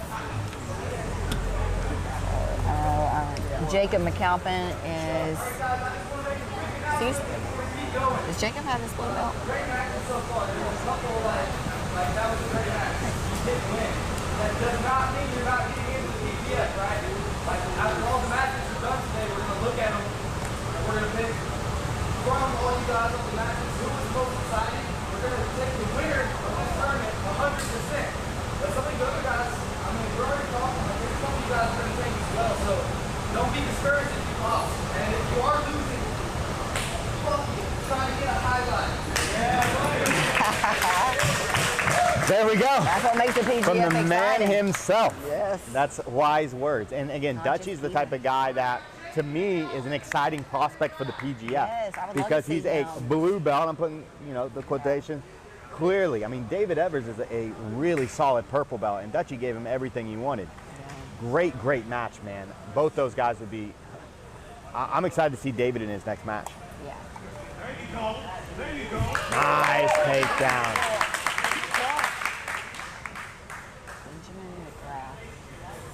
I don't know where he's from. I don't know either. It's a nice takedown. So Jacob McAlpin, he trains up here at 10th Planet Decatur. He's a white belt, very close to his blue belt. But he also trains, he's actually doing most of his training down there at Ironclad.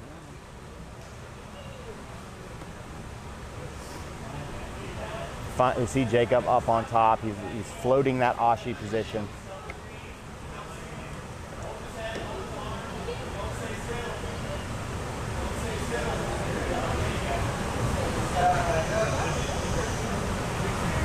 Okay, Calvin looking to attack the head a little bit in the top of half guard. Now he's in the closed guard.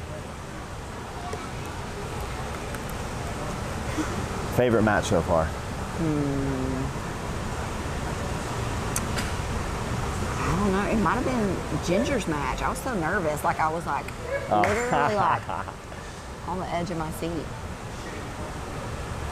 There's definitely been 4 or 5 that have been noteworthy. Made me nervous. It's wild, right? Everybody's terrified of heel hooks. That dude survives 3 minutes in a heel hook and then taps immediately to a straight ankle lock. You know, it kind of shows you people don't respect the straight ankle lock sometimes. So they like, oh, the straight ankle lock doesn't do as much damage. But man, a really good straight ankle lock can do some damage. But we see Benjamin doing a nice little leg lock entry. He's in top now. I would go back to the legs if I was him. Yeah, that was a mistake. When he went to go back to the upper body, he didn't have inside position, and we see Jacob take advantage of that, and now he's back on top. So that was a great attacking position for Benjamin, but now he's mounted. That was a big mistake. Yeah, I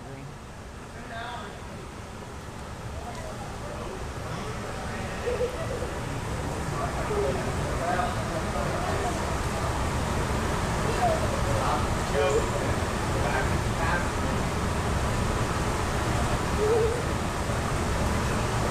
3 minutes and 22 seconds.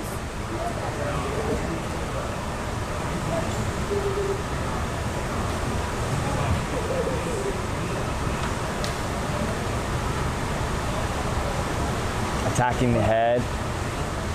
He's got an arming guillotine attack here. Slide into that naked. Yeah, he needs to keep hold of his head. Ooh, looking to switch to a Dars, ends up on top. So that's the first attack, right? Jacob starting to pull ahead, in my opinion, in the judges' favor. We saw him mount for a split second. Benjamin, though, had a really nice takedown, and he did. I wish he would have kept that going down towards the legs. The momentum completely shifted once Jacob mounted. Jacob looks heavy on top. Nice pressure on that far shoulder. Yeah. Keeping him flattened out. It's good. But you got to think about this, like, this is control time, just like in the UFC, right? Like, this is control time, in my opinion. Do you think that's what the judges are basing their decision on? Well, to me, it's like, hey, I'm holding the head. Even if you're not choking the guy, it looks like an attack. Right. And so, in my opinion, I'm just counting attack time. So, if I'm a judge, which again, I'm not. I don't know how they're judging it, but I'm looking for the most meaningful attack counts the most. Okay? Then you're looking for number of submissions and the amount of time you're in those. So, if like somebody's stuck in a triangle for 3 minutes, even if the triangle never gets close, Okay. That's dominant. that's control or submission time, in my opinion. 140 on the clock.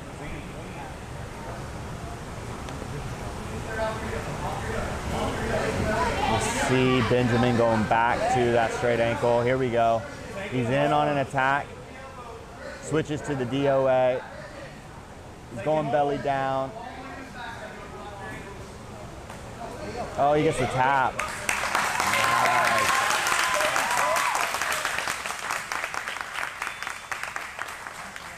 Yeah. Good match by both guys right there.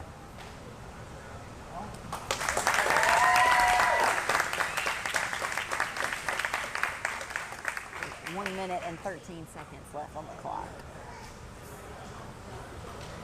All right, Caesar. We've Did got. this guy show up? I don't think Wyatt showed up, so I think Caesar get a Caesars bye? gets a bye. Oh wait, well he's stepping up. Or is he just going to raise his hand? Is he going to roll with Matt Elkins? Woo!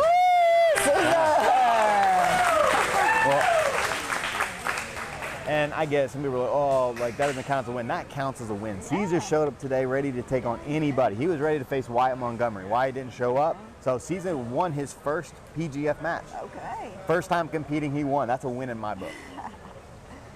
And Caesar is he like 17? 16, 17. 16, 17. 12. Just started to Yeah, it's a good call. just started to train with us. Still a white belt. Yeah. Yeah, it's liquid death. That's, yeah. Well, here we go. We have the fan favorite, the people's champ, the elbow genie, Jonathan Roberts. And you guys had to wait all the way until the last match of round 1. And he's going against Marco Fuentes. I don't know anything about Marco, I don't either. but I think Marco's gonna have a tough day at the Elbow Bay office. Oh, it might be. This might be quick. Usually his matches are pretty quick. Yeah.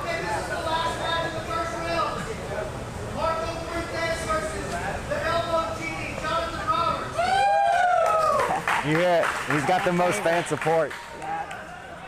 Jonathan, a black belt now, right? Oh yeah, he's a black belt. He's been competing a bunch. He's been doing IBJJF events. PGF season 1. And he's already into a shoulder Oh, crunch. man, and sweep. And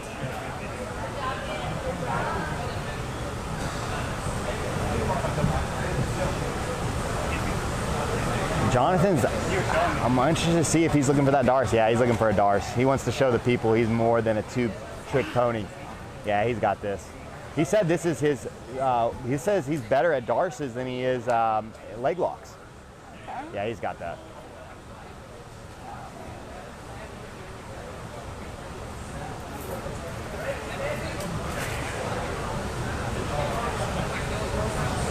Oh, what a switch. Marco. Ah. Oh, but Marco survived. Okay. Marco's like, you guys counted me out. My bad, Marco. Yeah. Well, Marco's a game time player. Okay. How many times do we see the elbow genie get passed in season 1? Okay, but he does have attacks off of his back. Yeah, Elbow genie. he's a stud, man. Marco did a great job. Yeah. The genie is dangerous from everywhere. I've only rolled with Jonathan once, but even past his guard, like when I passed, I still felt in danger. Yeah. I could feel that just right there. He gets his hands to the inside, and he's got 2 or 3 submissions that he is so good at. So good at. Off of his bottom of side control. All right, so Jonathan Roberts will go against Cesar Ocampo next round. So, Well, up so next. Caesar, while you won your first match, that's a win. Yeah. I don't think you're about to get that second win, big dog. No.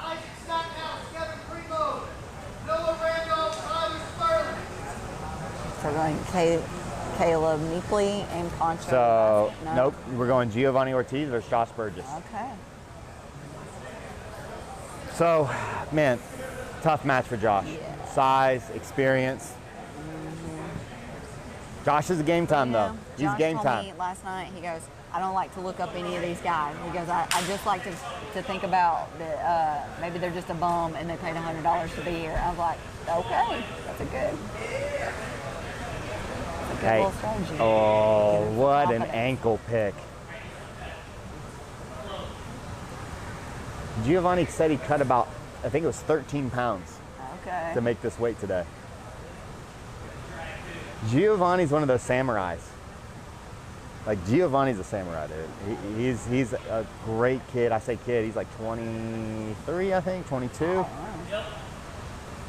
Been on the scene a long time. Really good black belt, really good competition black belt. Excellent pass right into that knee on belly. And he's gonna make the smaller Josh Burgess feel this. Ooh, turn that chin.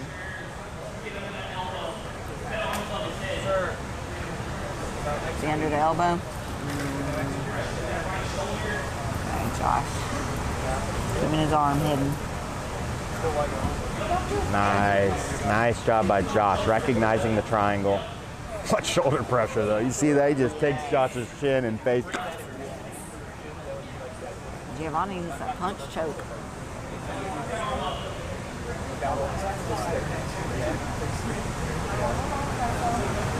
4:40 left on the clock.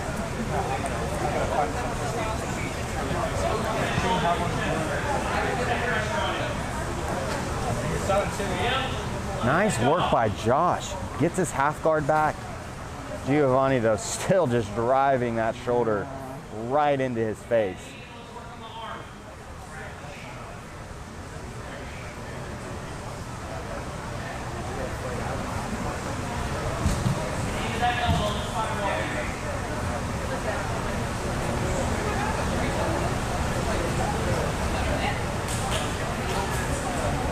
I like that. So low frames mean shoulder on the face. That's good. That's good policy. 3:51 left on the clock. Nice job by Josh, rolling through, feels the attack. And Josh is going to be a tough out right here. You can see he's game for it. Nice. This is his move. You guys remember in his first match, I said triangle was Giovanni's best move. Okay, so he doesn't want to finish it mounted. Yeah, he's got that. I mean,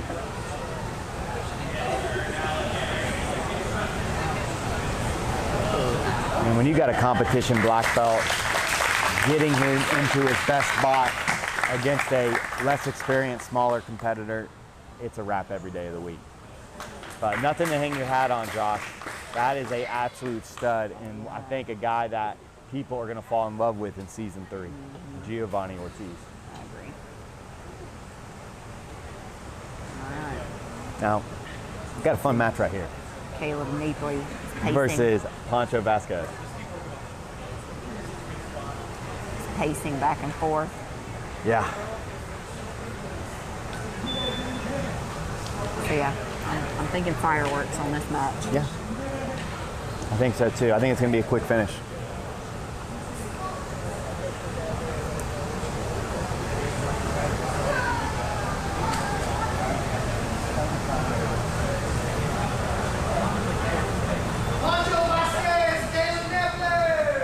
Now here we go. All right. So we got the purple belt. We saw David finish Marcus Elkins with a really nice heel hook going against Pancho, who finished a tough, I think that was probably the toughest first round matchup besides maybe Dutchy and David Evers. I mean, those are the two most competitive.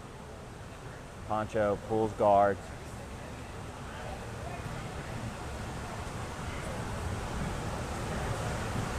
Pancho's cardio is incredible. So a 6 minutes match to him is nothing.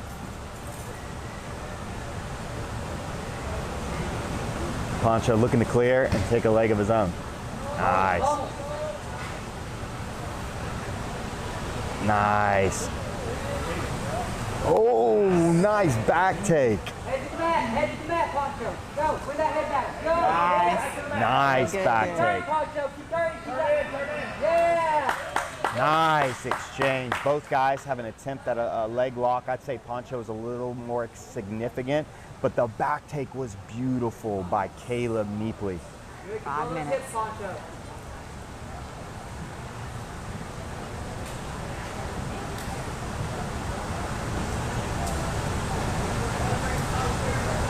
Caleb needs to be careful though about opening his guard because you know Pancho's going to immediately fall back on a leg. Yeah, yeah.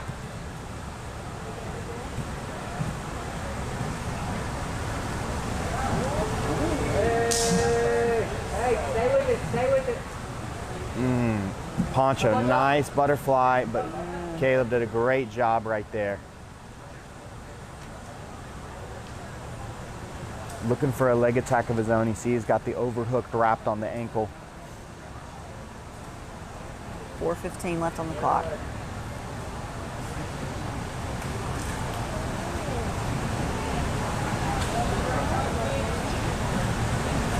Poncho looking to underhook the leg. If he can get Caleb's weight committed forward, he's going to have a nice entry. Nice job by Caleb, though, backing out. Hey, good work, Poncho. Come on.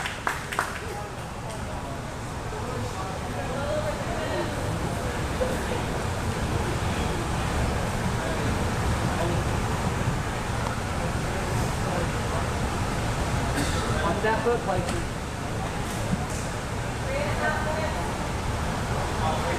3:30 on the clock. Work that Z guard out. Back into a butterfly hook.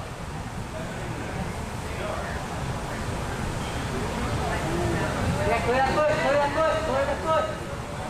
Good. Poncho clears, nice. But that's another good attack. So Caleb now leading in the attack category. Oh, nice. Nice job by Caleb right there. Clearing the leg. Got 3 minutes.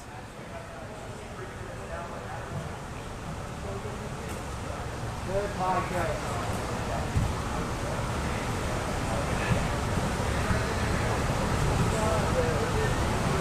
Oh, now Poncho's in. Belly down. Straight ankle. Belly down. Go. Finish. Poncho's got a meaningful attack right here. Both feet to hit. Oh, Belly down. Finish knees. that's tight. Look at that foot. Oh, yeah, that doesn't look good. This is the most though. meaningful attack, though. This is definitely winning the judges' decision. Oh, and Caleb hits the inside heel hook. Nice job by Caleb right there.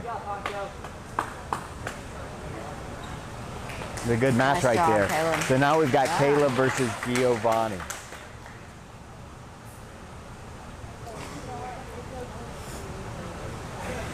That was a good match right there. Both guys had their looks, and it came down to the counter leg.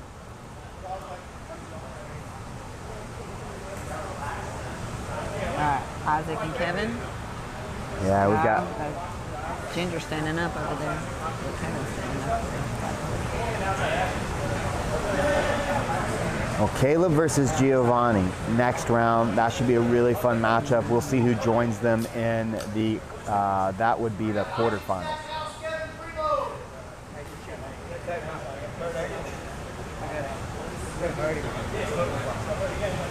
So here we got Kevin Primo versus Isaac Stackhouse.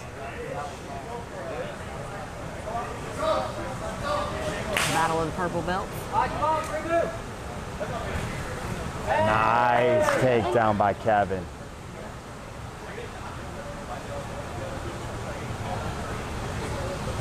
Really nice takedown by Kevin. And he's where he wants to be. Top close guard.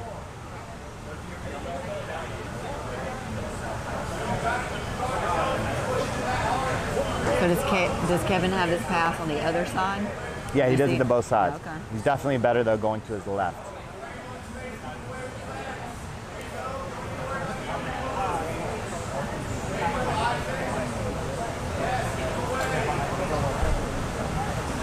And these are two guys that have trained together quite a bit, so know each other's game pretty well. Can be tough to compete against a guy that you've trained with a bunch. You see Isaac messing with Kevin's head position there to get out of like that toesy pass. Yeah. So that's a good strategy. Yeah, make it to the top.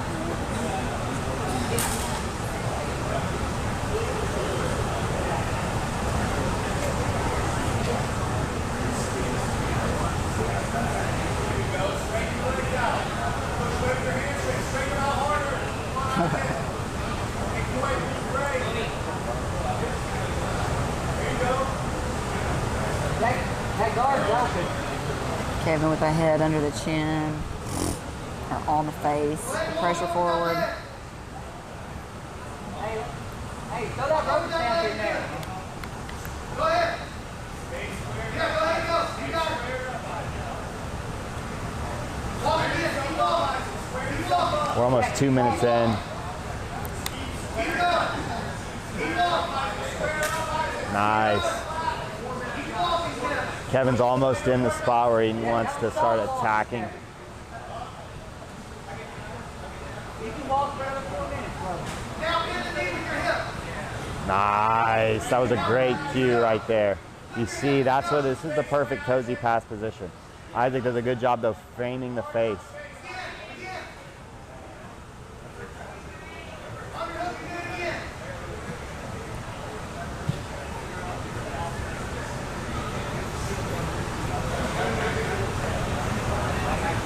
So Kevin with the advantage, the takedown, Yeah. pressure passing. Again, he's forcing these guys on bottom to just play defense. Isaac's doing a great job with his frames though.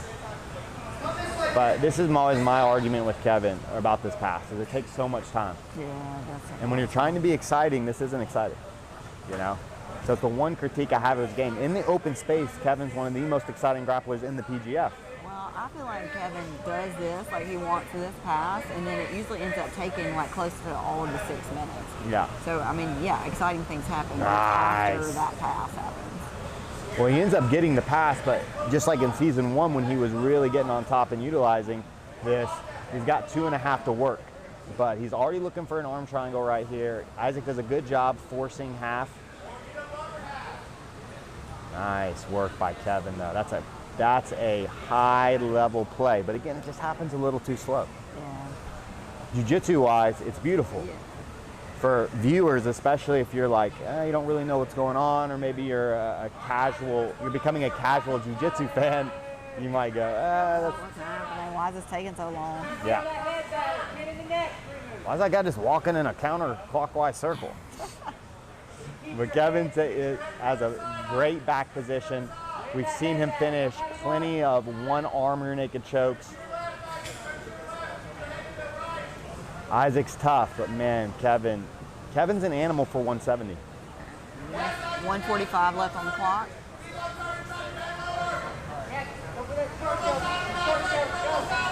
Oh yeah, Kevin's got his hands together. He's looking to hip in. Let him go. Yeah, but huge advantage for Kevin. Major attack attempt, dominating the positioning now. Isaac's gonna need to really get something off significant.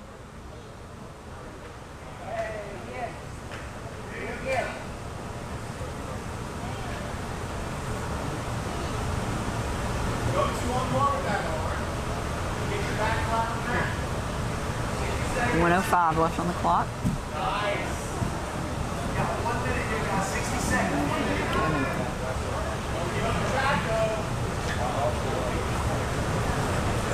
Kevin's going to be really tough out for any of these guys. I mean, we saw him versus Jonathan Roberts in season 1, and that match, because it went to a draw. If we had seen that go to a judge's decision, I don't know who would have won. Jonathan had the attack, but Kevin won the positioning.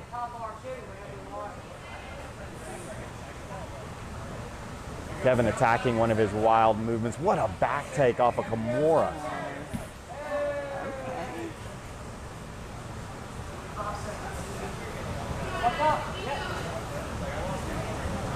Nice. Nice double unders, but it's just a little too late. He needs offense. Isaac needs offense. 10 seconds. Yeah, it's just.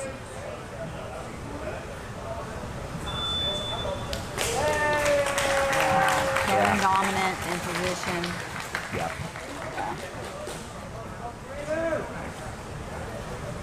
Yeah.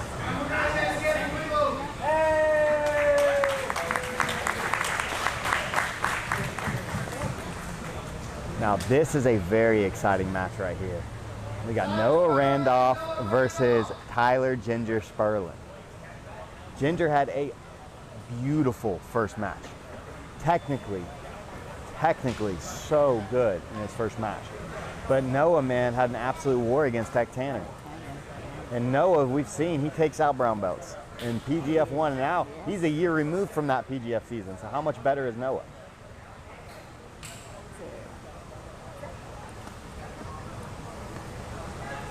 I'll tell you, the kid's a stud. Yeah. So do they match up when Ginger visits us? Oh, yeah. I wonder how that goes. Noah rolls with everybody.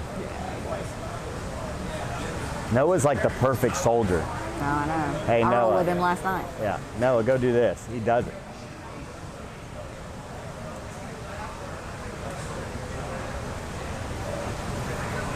Noah also never breathes out of his mouth. I've never seen him do it. Or speaks. So just, maybe his mouth doesn't open. Hey, I've done some hard rounds with Noah, and I'm always trying to make him breathe out of his mouth.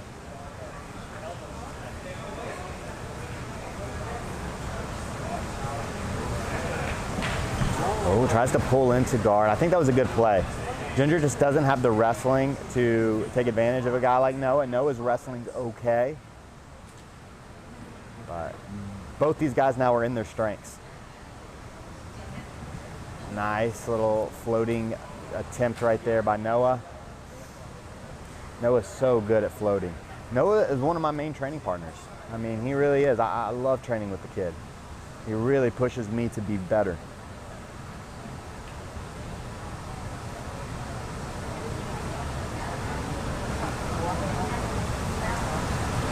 You can see how heavy Noah is.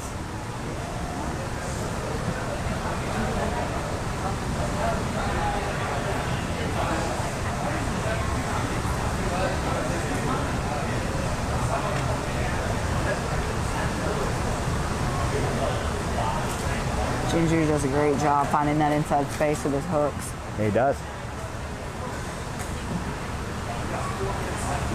Noah's got to be careful here. We've already seen Ginger with one super slick leg lock. Oh. Noah, though, look at how he stops that Ashigarami entry. He's got the head. He's going to try and use that to pass. Oh, he's on top of the knee. Oh, that looks... Ginger might Wow. be... Okay. Technically, that was just beautiful. It was. You could tell Noah knew he didn't have the guillotine, but uses that guillotine to get to the pass. Look at the shoulder pressure. Ginger immediately though already has he's back in half guard.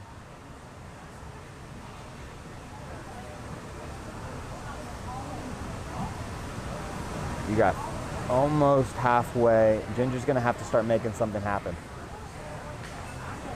3:05 on the clock.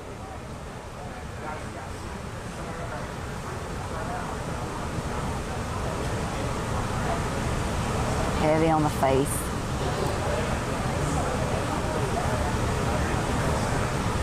See Ginger looking to go to a deep half position. Or No, and he's up. Yeah. nice.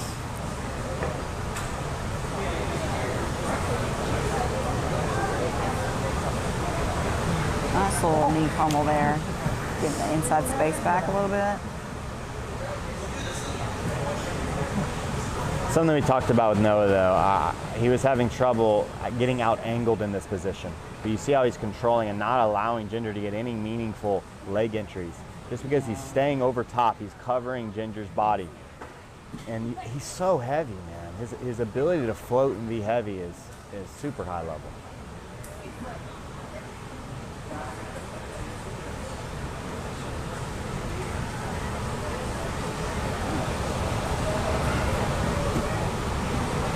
Ginger's doing a great job with his guard though. I mean, he got past one time and that's because Noah got his head.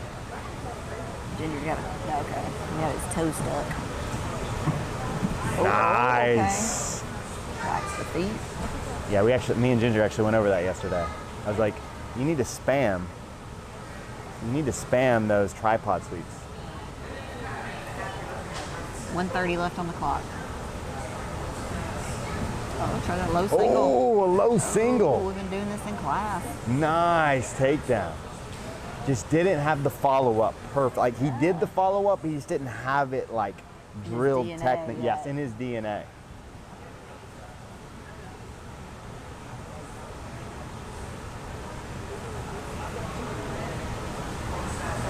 I think I'm leaning towards Noah still.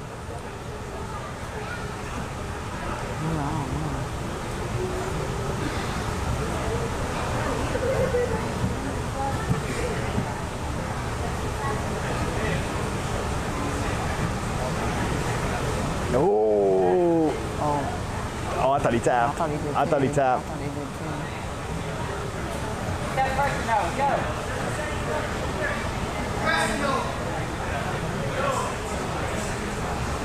Okay, I think it actually switched up. I think I got Ginger now. No, press, go.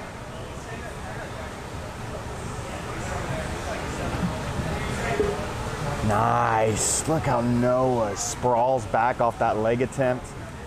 Pass, go. Oh, this might sway the judges. We've got 5 one seconds last left. leg attempt. Yeah. Ooh, that's another difficult one. Super close match. I'm going with Ginger. All right, I'll go with Noah.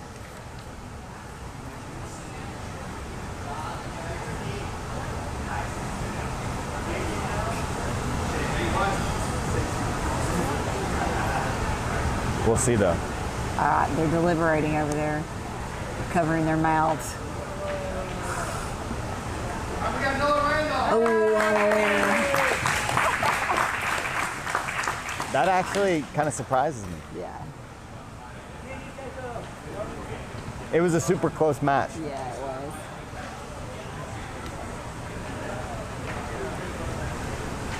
Noah did. He got the guillotine, went to mount. That was the most significant movement of the match. Yeah. But I thought Ginger had a few more attacks than Noah. Yeah, Ginger was really good at position, like his position on the bottom, finding those inside spaces. Noah just being heavy on top, Yeah. controlling. It's good. I mean, that's definitely a 50-50 match, you know. 50-50 match.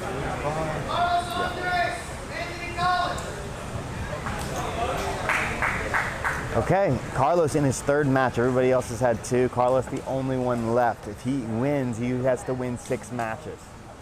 And we saw, man, I was really impressed with Anthony Collins. Ends up finishing James Cole. He looked good.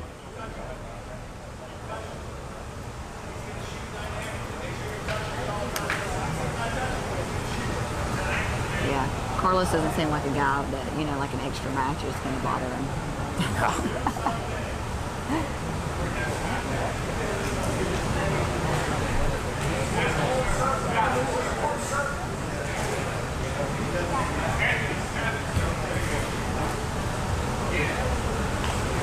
Nice collar tie.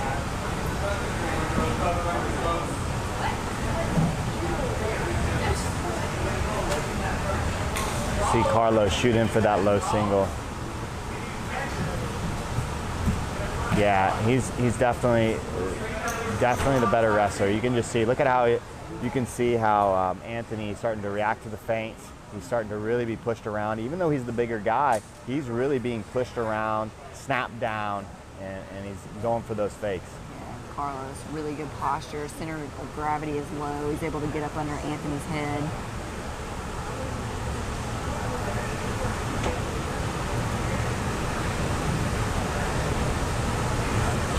It's always impressive to see a guy like Carlos, who's probably about 135, right?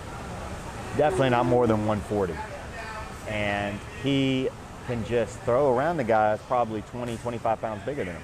That was just like an elbow strike. 4:20 left on the clock.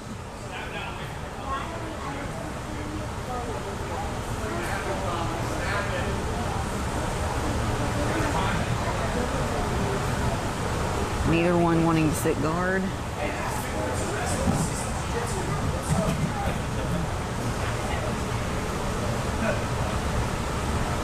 So you hear Matt Elkins telling his guys to do jiu-jitsu. Yeah. Dirty butt scooters.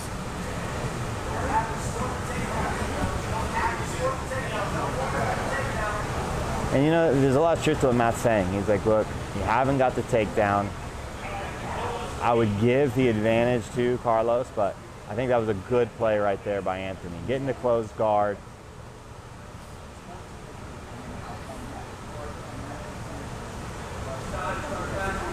.325 on the clock.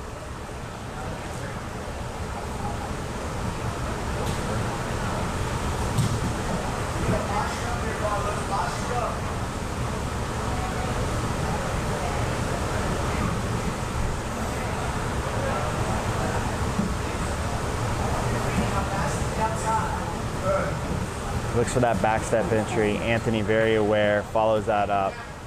And it doesn't pressure Carlos. He's back up to his feet.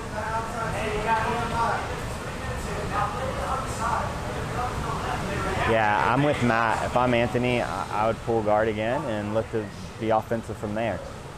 Because if he keeps it wrestling, I just think that we're seeing a lot more from Carlos. Even though he's not getting the takedown, he's the one kind of initiating the exchanges. Nice, yeah. That's a great takedown.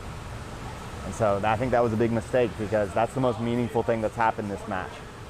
And so Carlos is up, in my opinion, on top. 2:15 left on the clock.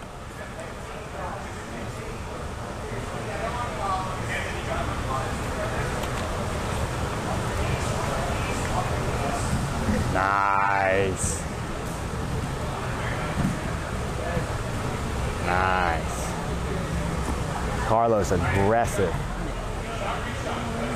Yeah, like I'm saying, that extra match, I don't think that mattered to him. Nope.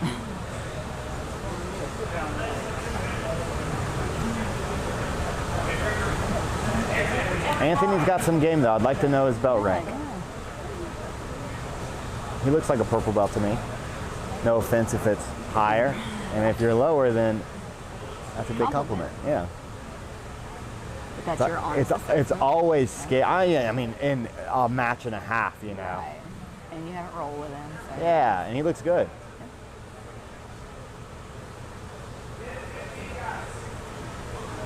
It's one of those things, right? Like, you talk about offending somebody, guessing somebody's belt rank. Yeah. It's like guessing a woman's weight. Right. Don't do that. Never a good idea.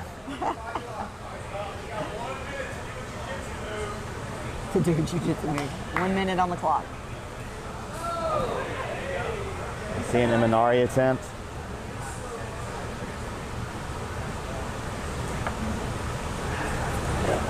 Nice.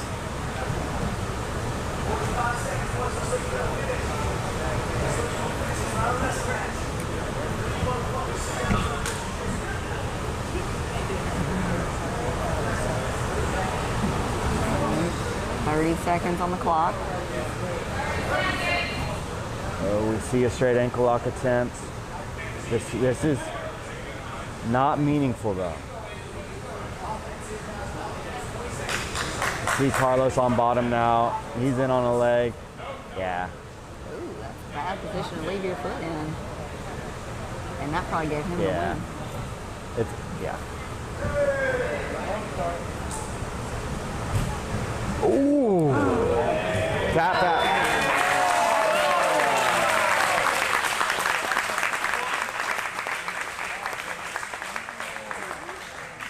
That was a slick backstep.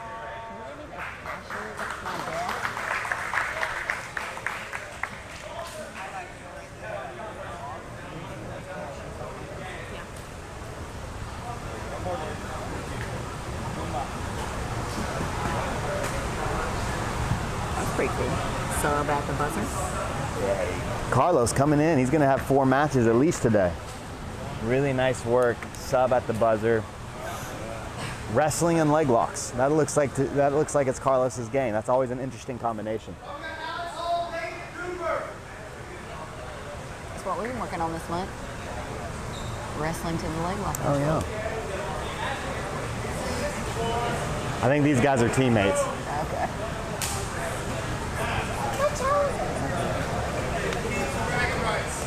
Yeah, you hear bragging rights, definitely teammates. And Alex Hall just immediately shoots.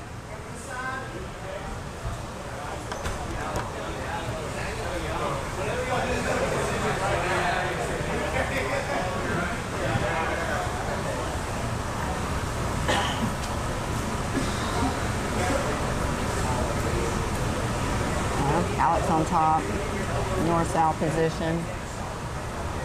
David doing a good job getting his knees back inside. But Okay, you see Alex. be careful. He doesn't have the knee line.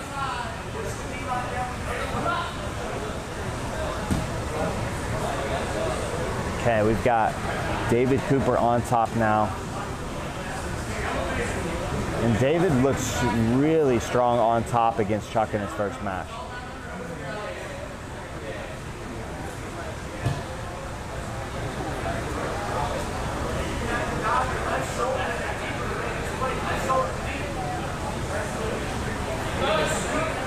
Yeah, that was a sloppy attempt right there.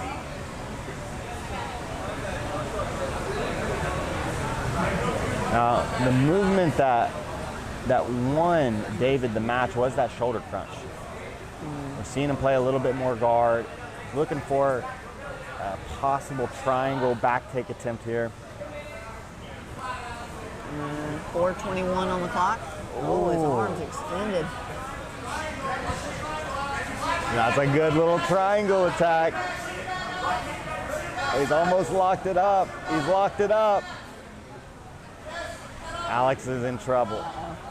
Oh. And a pass from Alex. Yeah, these teammates are going at it. 3:50 on the clock.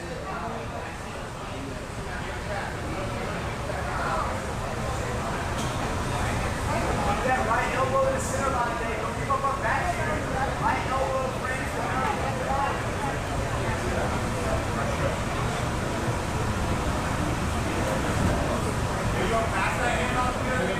Oh, he fell off too soon.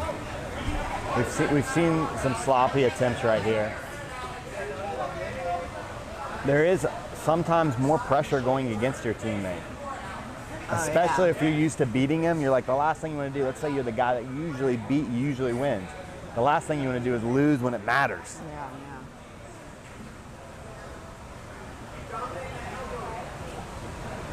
But this is where David Cooper looks really strong, is again his top game. If I'm David's coach, I'm telling him, we don't want to see any dumb attempts, okay? Don't do anything sloppy, stay on top, look for a meaningful sub attempt. Let's put Alex away.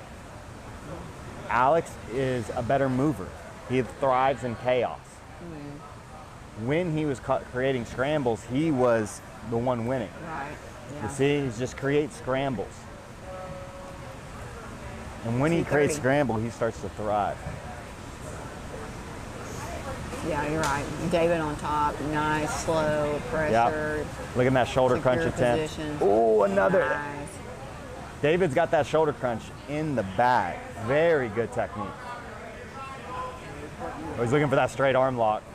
Turn it into a rear triangle. Oh, the arm bar. Oh.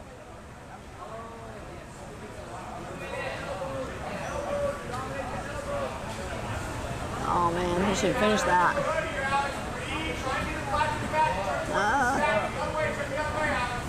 Okay, David taking complete control of this match. We got a triangle.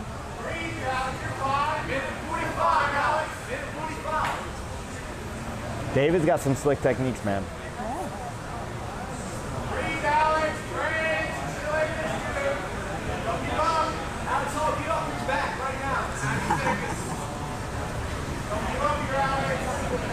125.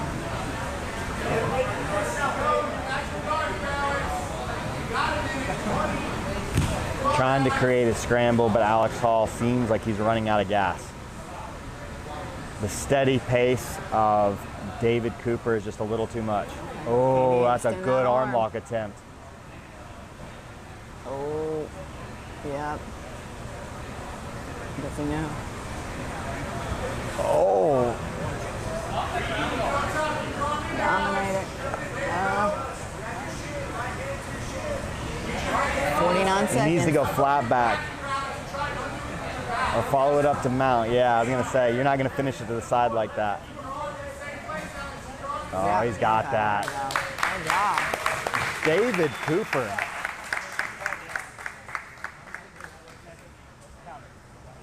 solid match by both guys.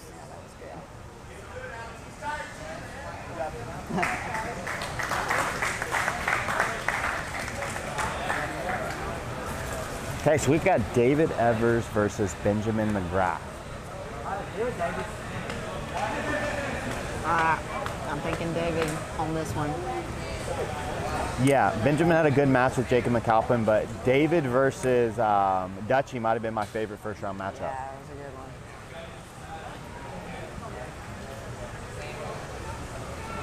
I agree. That's the one where I had to be like, oh man, there's a loser with me. Like, Taking both. That's a good match. All right, you're on. They can hear you. That's okay. I mean, nothing's official.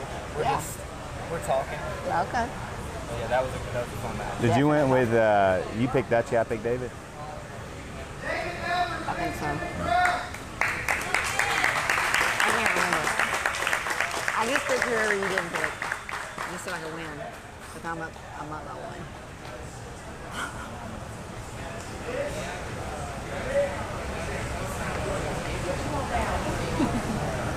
All right, David sits.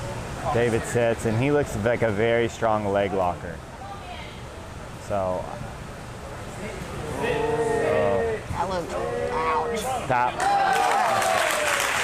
Quickest sub of the day. All right, David. Yeah.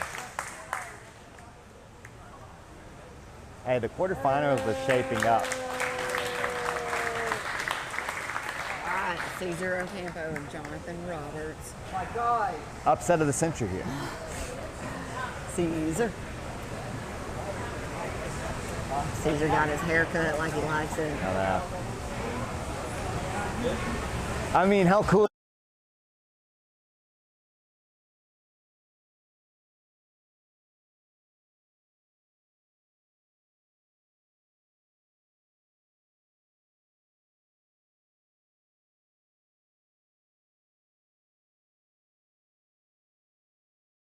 You're not going to get overextended right here. Oh, he's already at.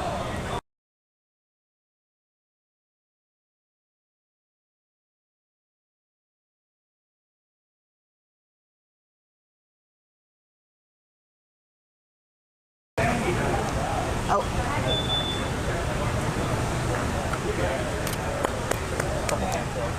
Yeah. Oh, poor Caesar. The elbow genie comes from blood. Yeah.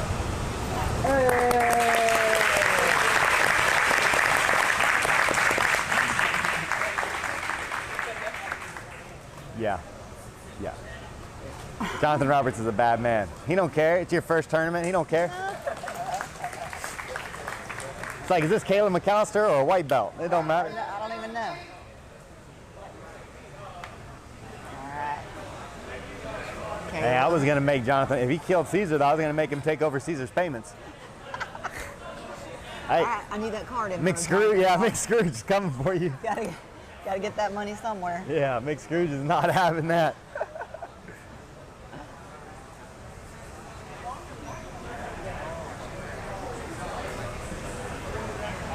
So next, Caleb and Giovanni. Yep.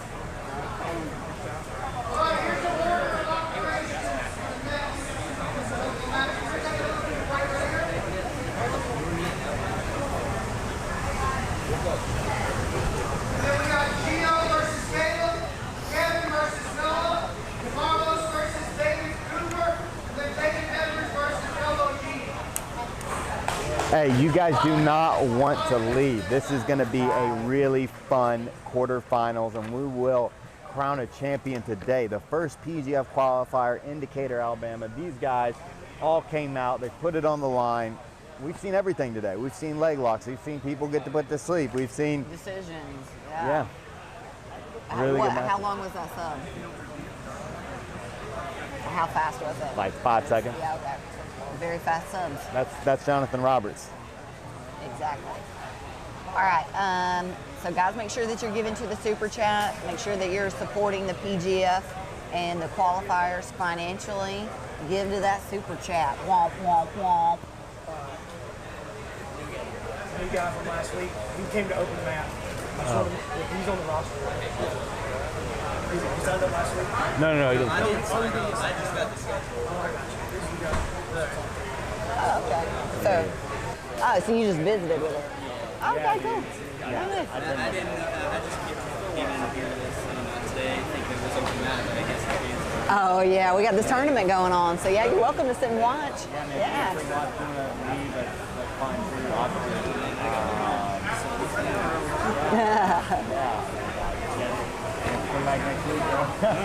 Yeah.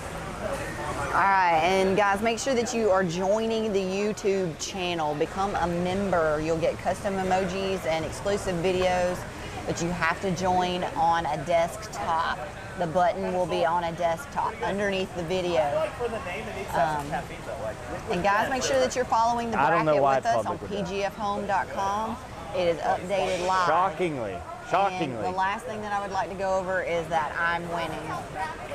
I just needed to make sure that everyone knew that. I'm beating Scaff. I thought you might be here now. I'm like, I've always seen pictures. So we'll take a few minutes, and then we're up with Caleb and Giovanni.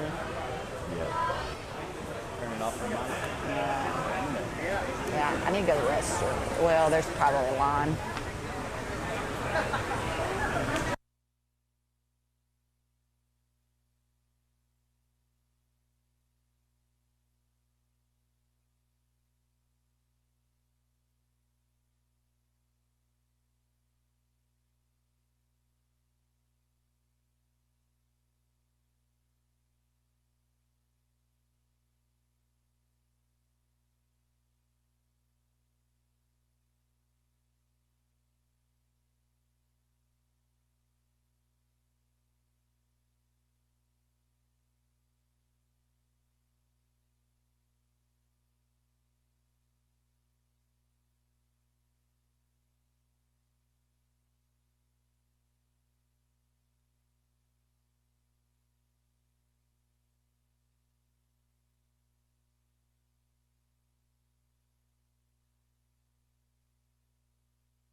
We are back. Here we go. We're back with Gio versus Caleb. And Caleb hit a really impressive victory over Poncho. And you guys know I was high on Poncho's leg locks. I thought Poncho was the better leg locker, but he got countered. Really good match from both of them. Gio dominated his way to this position, and he's got a tough match in Caleb.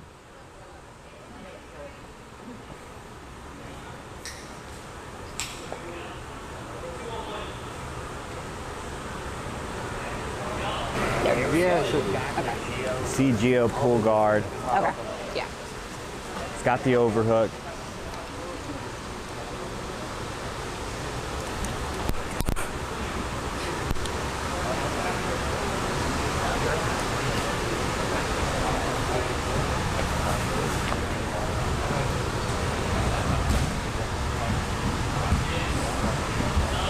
Always looking for that backside reverse entry. What a switch to a triangle, though. That was a really cool attack by Gio. Caleb game, though. You see Caleb tape his foot up. He definitely took a pop there by Poncho's straight ankle lock. Oh, left his arm in too deep, and a slick arm lock by Giovanni Ortiz. Gio looking every bit the favorite that I think most of us expected. Gio's really, really good, man.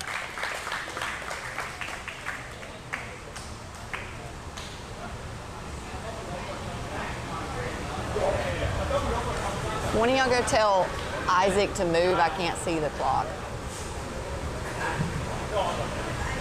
Next match, we've got teammates. The young stud Noah Randolph versus the old vet, the Liquid Terminator.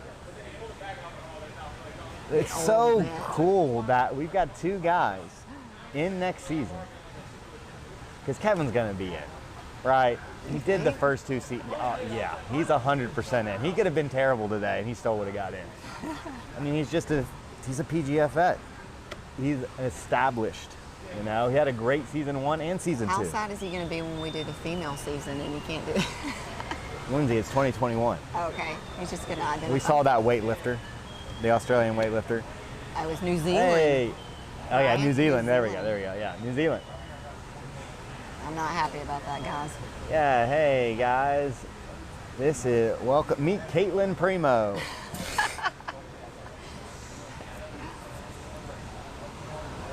Caitlin, it's her 4th time being on the beach.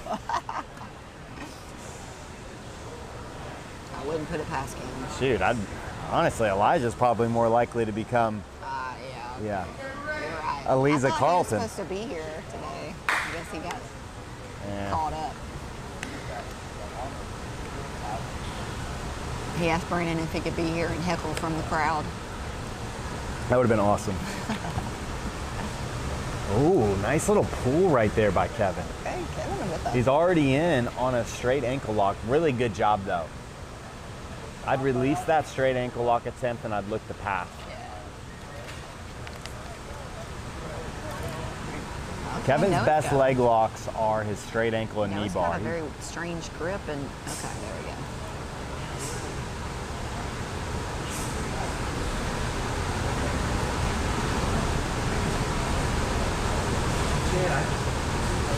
Kevin looks like he's gonna sell out for a straight ankle lock here in a second. I think you should pull out, knee across and pass.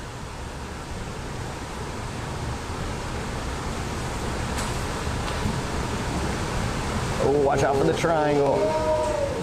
Nice. Nice attack by Noah. This is, okay. I told Kevin. I said, Kevin, Getting that ninja choke. you better not get ninja choke. He's hearing your words in his head right now. Yeah. I said, his best move is the ninja choke. And I've seen him tap some really, really, really good dudes. If you leave your head down, he will tap you out. I mean, I've seen Noah tap some super legit grapplers with that. 4:30 on the clock. I'm sure he's probably tapped Kevin before with that. I mean, he's tapped like everybody in the gym with it. He's so good. He's my ninja choke sensei. All right, punch choke attempt. Yeah, that's more just bothering. You're gonna have to kill Noah. Noah's one of those guys like you have to kill him.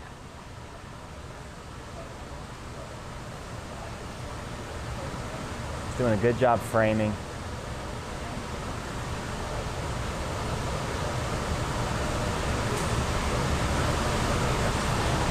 So it's gonna be a lot easier for Kevin to Tozy pass Noah, just because Noah's not as long.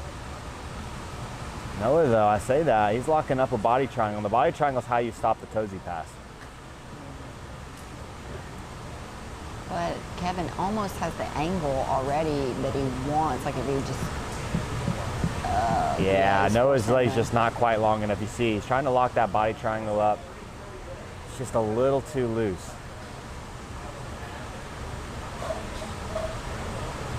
.325 on the clock. This is season 1 Kevin. Okay. This is how all of his matches went.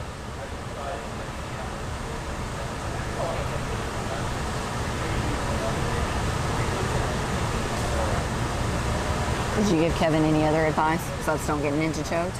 I said don't get ninja choked. 3 minutes.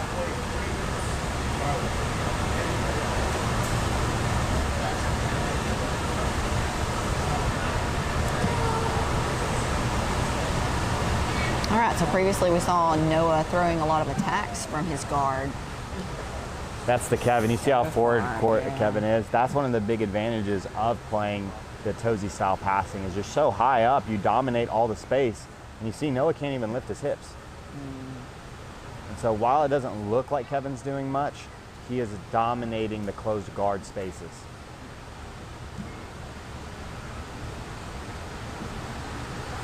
Nice, that's a good guard movement right there by Noah.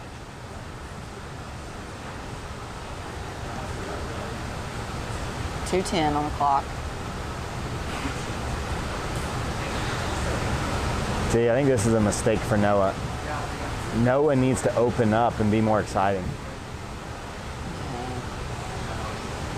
Like Kevin doesn't really need to prove anything, right? Like he's had a great 2 seasons in the PGF. And Noah's he the guy probably that has a lot to does, though. prove. Well, Kevin wants to win, Yeah, but he doesn't need to be exciting today, you know? I know, but I feel like he's probably disappointed that he wasn't like, you know, that wasn't the performance that he wanted to show in season 2. So I feel like he's out. Oh, going, yeah, but yeah, he's yeah. out here going, oh no, I'm back. So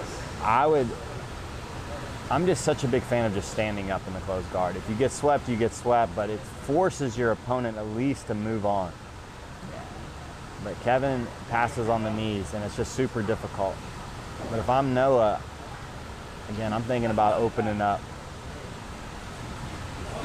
Because honestly, getting submitted in this is going to do more for a stock. And again, he is a season 1 favorite. A lot of guys like Noah in season 1, but again, he's not as established as Kevin. Right, yeah. 52 seconds.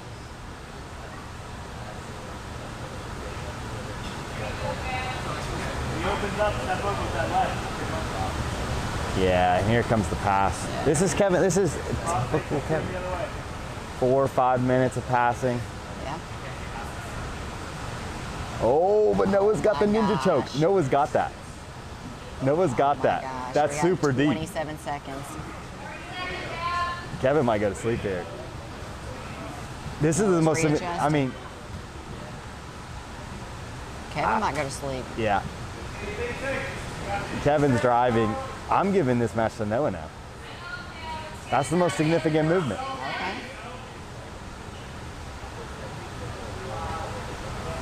Three, two, one. Oh, he passes. That's, I don't know. I would say, I don't know. All right, I'm going to go with Noah. I'll go with Kevin.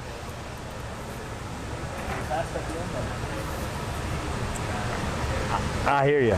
I hear you. That was deep. And I've been, All right, I'm up. I'm up by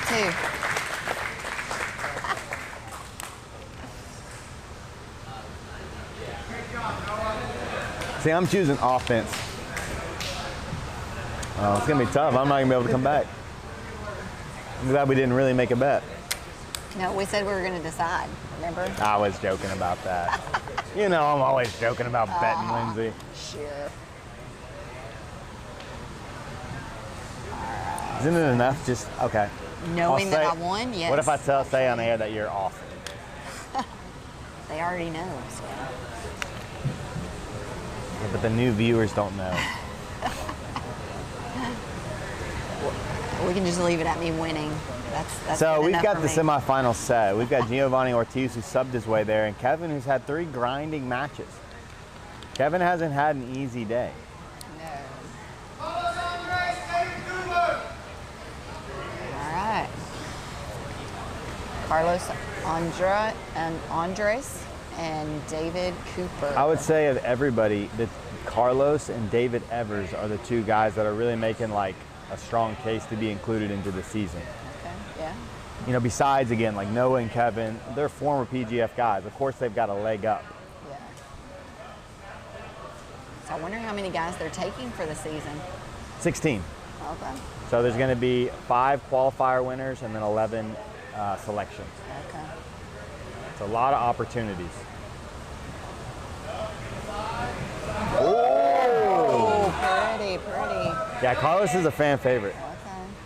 Carlos is a fan favorite.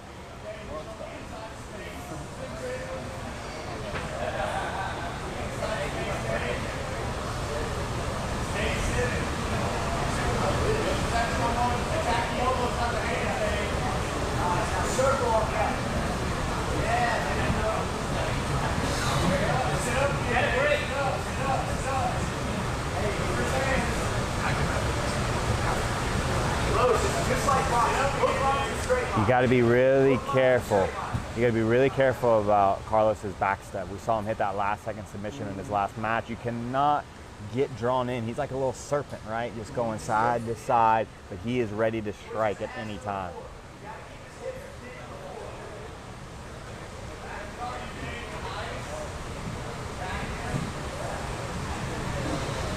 I like Carlos's pressure. Pressuring with cardio. Into the front headlock.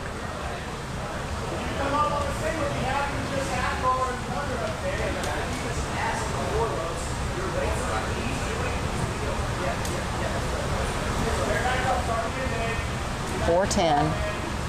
And David had an absolute war with Alex Hall in his last match. So I think he's still feeling those effects because he's really slowing down. And he's going against a cardio machine in Carlos who never stops moving. Exactly.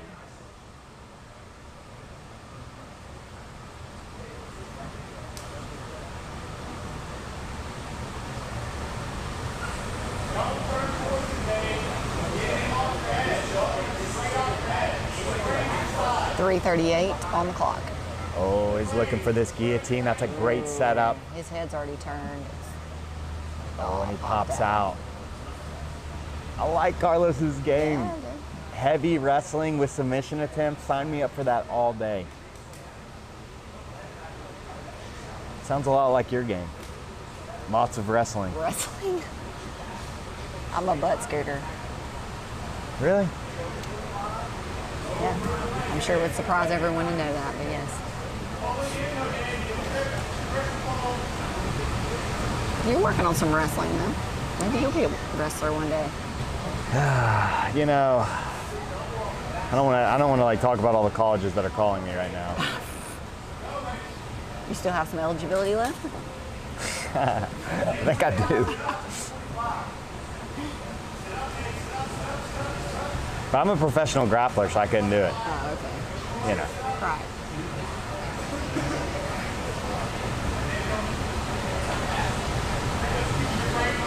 .230. Carlos dominating this match.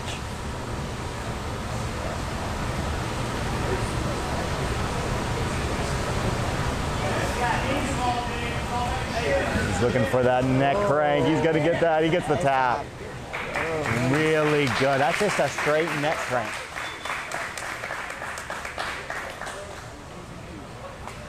I'd be shocked if Carlos was not picked for next season's PGF. His performances today have been amazing.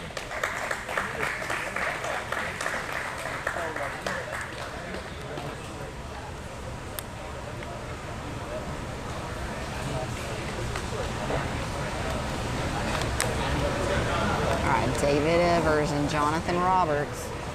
This is a fun matchup. David has been one of the guys, like I said, him and Carlos have really impressed me for the guys that, you know, weren't on the PGF radar. They've been the two, obviously besides Gio. Gio, in my mind, him and Jonathan, two favorites, but other than that, David and Carlos have been making a name for themselves.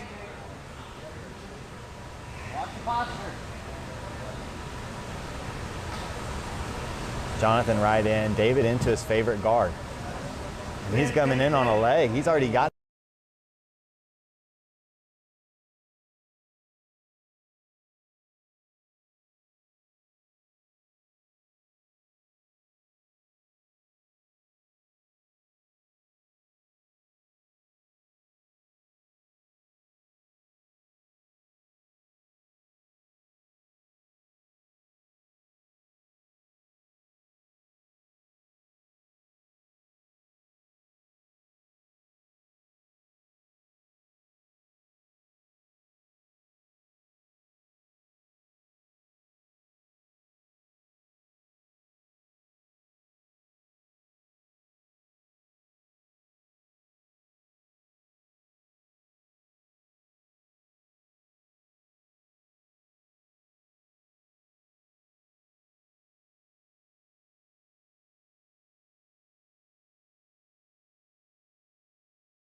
Help us keep this PGF going, and make sure that you are joining the YouTube channel. Become a member of the YouTube channel. You get custom emojis, exclusive videos, and Brandon said and more.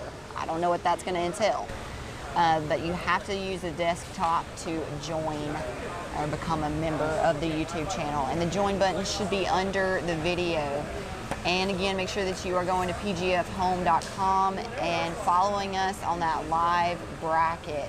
So you go to pgfhome.com and you go to the Decatur Qualifier, click on that, and that will take you to the live bracket. I'm really excited for these matchups. Swallowed water down the wrong pipe. So let me recover, fans. So we got 3 matches left. 3 matches left. So up next is going to be Giovanni Ortiz and Kevin Primo.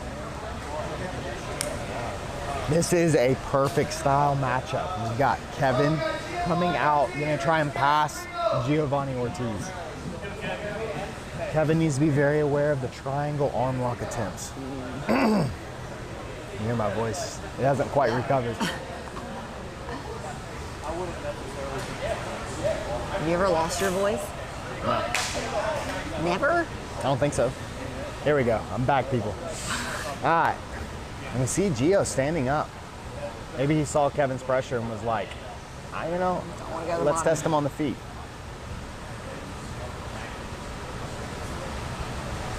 I love seeing different aspects of guys' games.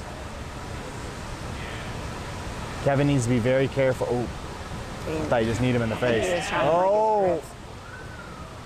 Now, Gio needs to be very careful. This is Kevin's best offensive position. Yeah, he's already got that. He's already working on the elbow right there. Yeah. He's got to flatten his back out a little bit. Okay, there he goes. Kevin, though, is so. We saw Hunter Colvin not be able to tap Kevin. So if Gio taps Kevin from the back, we know he's got a special bag game.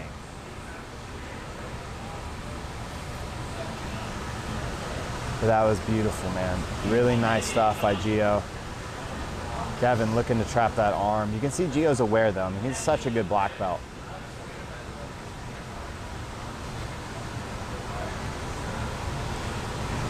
$4:50 on the clock.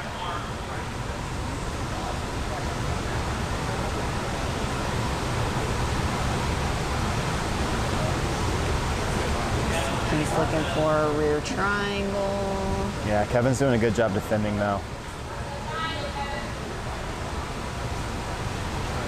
There you go. Heavy posture, but Gio's getting ready to slot in his best move. This is close. Kevin can't make a mistake here. If he loses an inch, he's going to lose this match.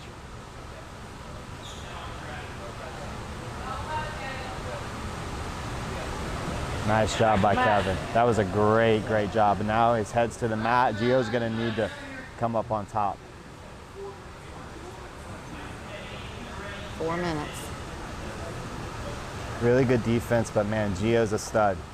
I really think fans are going to fall in love with this kid's style.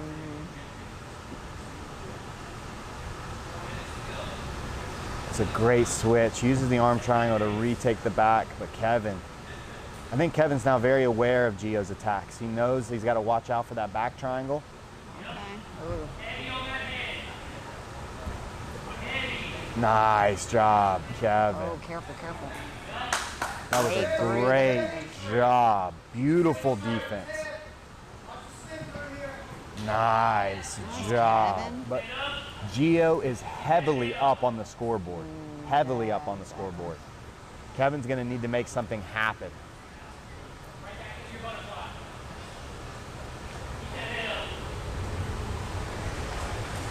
$3:04 left on the clock. Oh, he pops the triangle. Nice bully pass by Kevin. This is the exact match I thought would happen. He should think about a sock clock right here.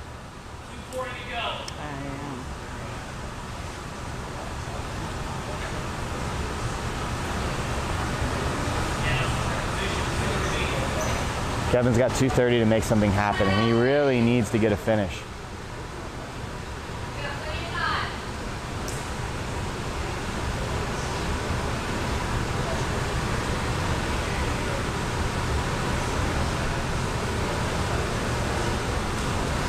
Nice knee slice attempt. Oh, okay. Gio's got such a relaxed guard. He looks very much like Elijah on bottom. 2 minutes left.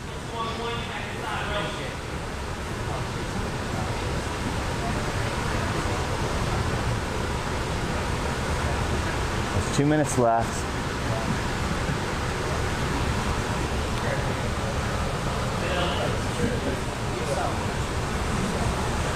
Kevin looking to get to his toesy pass. Gio does a great job though, pushing him out. 1:30 left on the clock. All right. Yeah. Sock lock attempt made the Gio. commish happy. Yeah.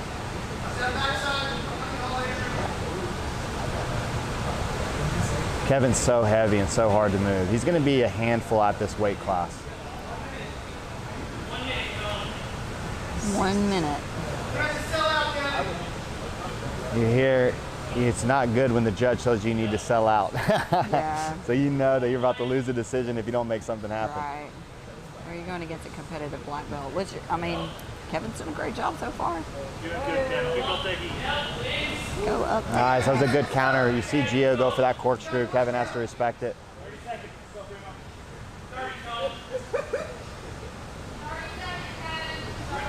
$30 seconds Gio's left. guard's tough to pass. It's going to take long. He's going to need to dive on a leg.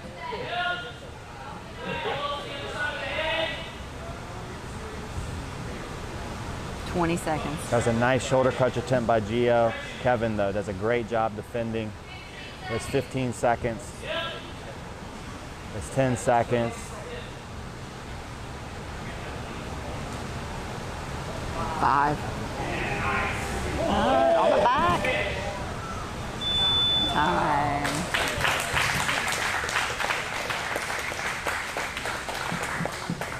So, Giovanni Ortiz is moving on to the final. Yeah. Beautiful stuff. Yeah. Gio looked amazing right there. He's in the finals like most people thought he would, and we'll see who he's going to fight. You know, a lot of people thought it would be Jonathan Roberts, but we've got David Evers coming against Carlos Andrade to see who fights Giovanni Ortiz. All right, David, let's do it.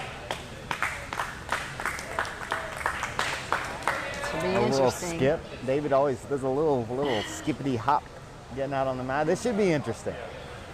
Again, both guys, man, have an amazing day so far.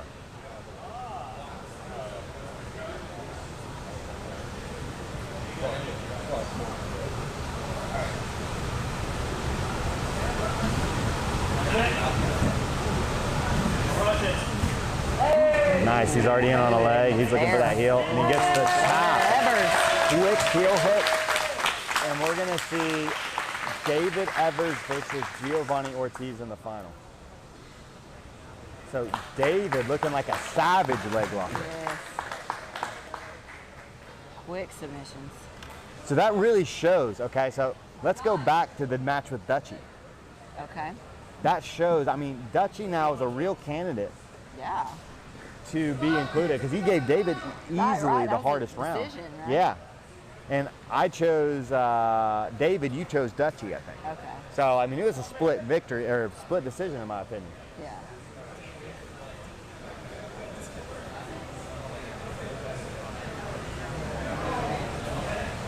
So we're taking a second. And then Yeah, it's gonna- guys, so obviously we're going to give these guys 10 minutes, we'll say, to kind of rest, recover, and then we're going to have the final match. Donate in that super chat. Join So the if YouTube you've got to channel. take 5 guys other than these 2, because obviously they're in the finals, one of them will automatically go. You gotta 5 take guys 5 other guys. than those guys. Yes, other than David or Gio, who are you inviting to the PGF? Carlos, Dutchy,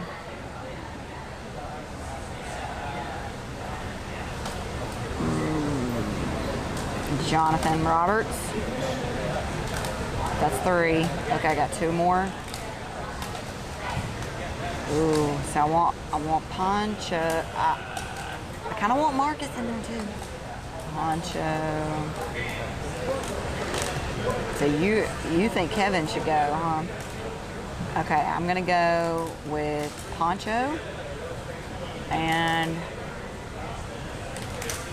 Ginger. Okay.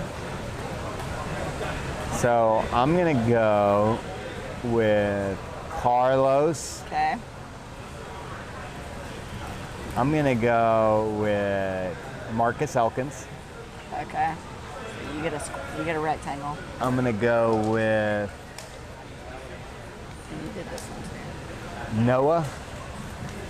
Okay. That's 3.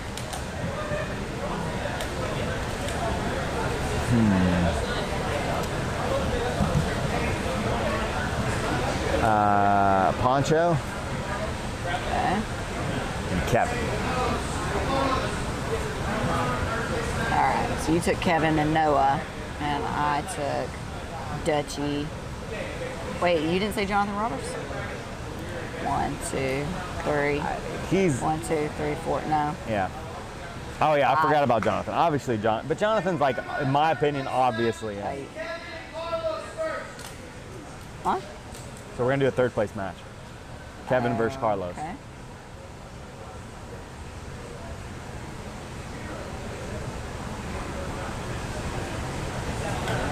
Which I think is smart. I want to, yeah, that's good. Yeah. But man, David's leg locks have looked, I mean, his last 2 leg locks have been absolutely beautiful. Dang, yeah.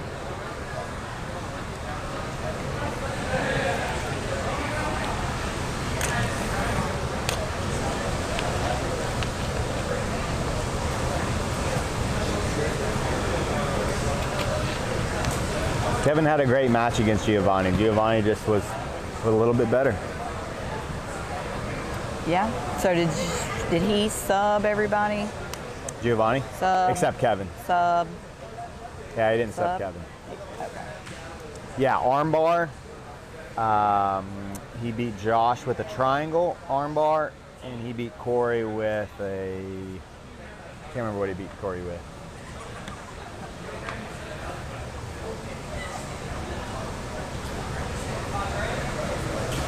But Kevin's tough, man. I mean, he can take, like, Giovanni's a really good black belt. Yeah. Kevin's a tough day at the office, especially when you go, hey, it's sub only, you got to put this dude away. Yeah, Kevin's defense, it's amazing. I'm excited to see David. I think David, I predicted that a purple belt was going to win this bracket. I just thought there was going to be a bunch of upsets, a purple belt was going to come out on top, and we got a purple belt in the final, and he looks like he's capable of winning this whole thing. Oh, absolutely. So that was my prediction pre-event. Yeah, if Gio's not careful with his legs, I mean, David's in. So here we go. We got a third place match. We got Carlos versus Kevin. Kevin's got that liquid Terminator sweat on him. So this is his 6th match? This Yep. is Carlos' 6th match? Yep. Kevin's 5th. Oh yeah, Kevin's liquid Terminated sweat. up. He's in the mode. Yeah. I want to see Kevin wrestle. He's gonna pull. Kevin's got to be tired. He just had a really hard match with Giovanni. Yeah. But I think this is a good decision for Kevin because it takes so long for him to pass. Carlos is probably the better wrestler. He is the better wrestler. So Kevin can actually take it to the ground and do some jiu-jitsu, which is I think where Carlos he's is going to need to, when he gets on top, he needs to hold Carlos down. We see Carlos is not playing the bottom position.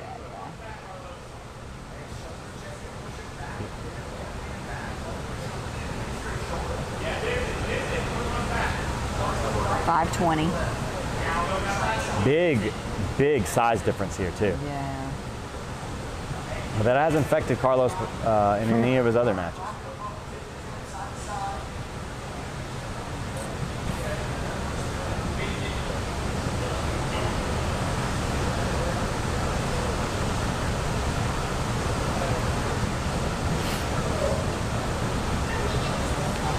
Carlos has to be very careful.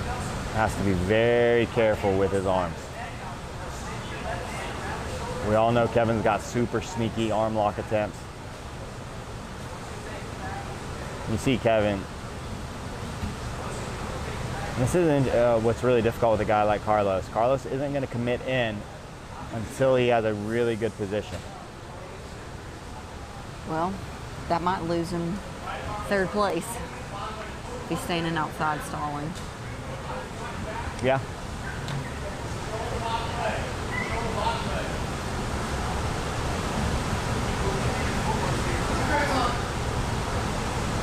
See a backstep attempt.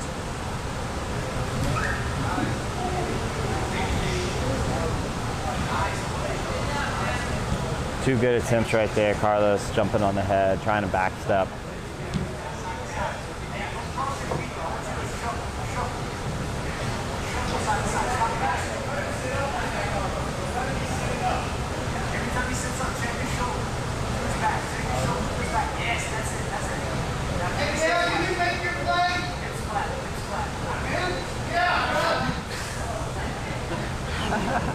So essentially, Brandon just told Kevin to let Carlos take his back.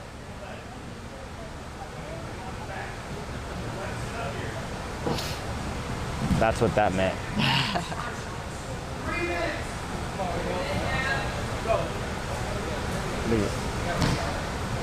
And that's what I would do. Let him take your back. Well, it's one of Kevin's best offensive movements. I mean, he tapped Kamoy. I get it.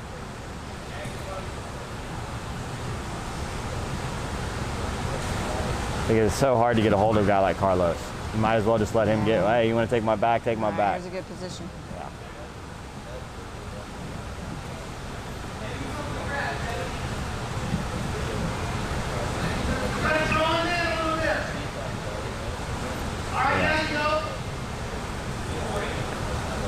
Carlos thought, what's going to happen? Yeah.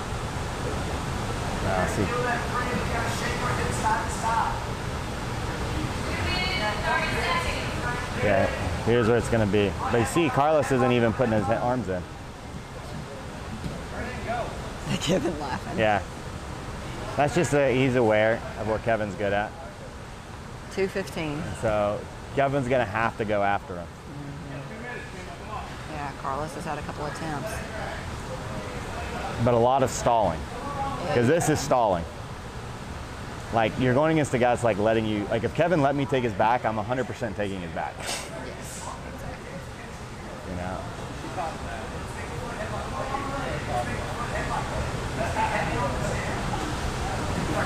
Good work.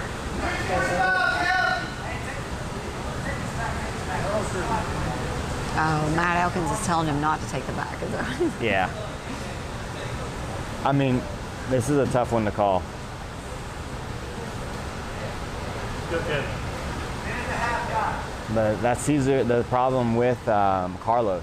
Excuse me. Carlos is, if you can't out wrestle him, he can do this all day.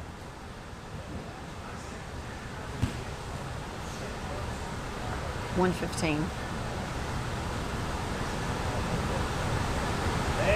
He's doing some donkey guard.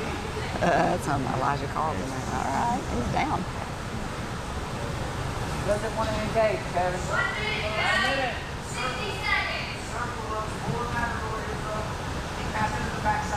And a guy like Carlos can make you be undisciplined. Like Kevin's starting to do some things that are undisciplined. Clear that knee line, Kevin. Start clearing it. Kevin's really tough to heel hook up. 40 seconds left. But that definitely just won Carlos the match. So unless Kevin can do something. But I think a lot of competitors, if Carlos is picked, you've got to really think about how you're going to pin this kid. Either if you're not a better wrestler, if you don't pin him, he's going to play in and out until he gets the submission attempts he wants. I agree.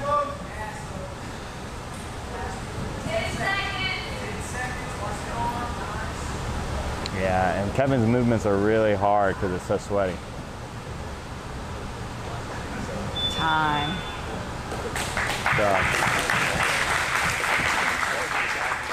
match really just for bragging. I don't know, third place, but third place don't mean nothing here. We want to see who the automatic qualifier is.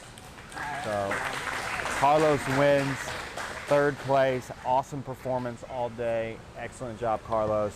But now we're here, the main event. This is what everybody came for. Who's going to be? Elijah's already confirmed. He's the first guy in the PGF. Okay. But who's going to be the second confirmed guy? So we got Elijah Carlton and who? You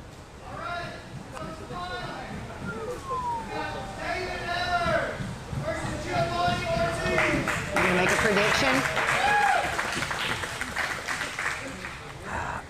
I told you I thought a purple belt was going to win this bracket. I didn't know who it was, whether it was Kevin or Poncho or whoever. We got a double guard pull. Good grit. Climb. Climb with that grit. Keep climbing with it.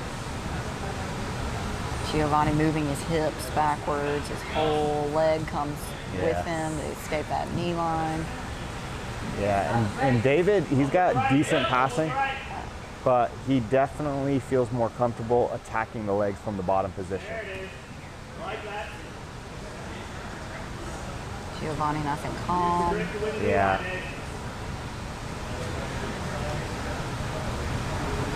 See, if I'm Giovanni, I'm getting up and passing. I don't think you're going to out-pummel this kid,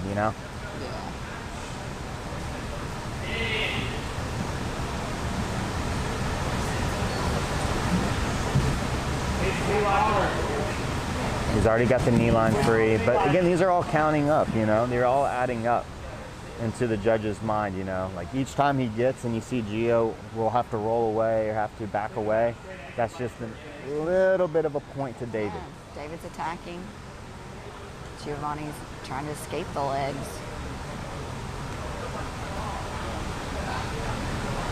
or escape David's attacks, not necessarily.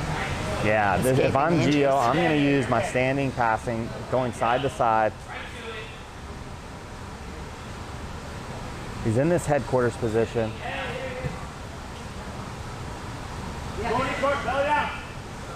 See another straight ankle lock. And again, none of these attempts have been close, but they're all attempts. And he's creating reaction. He's definitely throwing Gio off his game so far.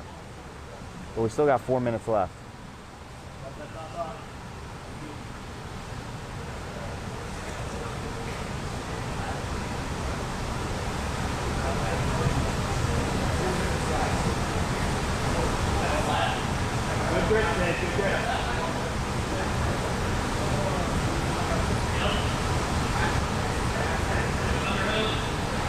Oh, he's got the underhook.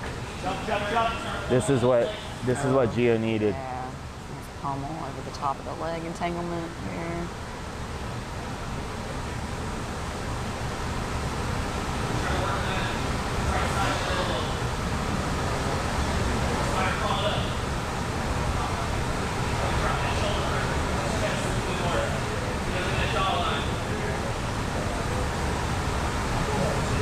Almost halfway.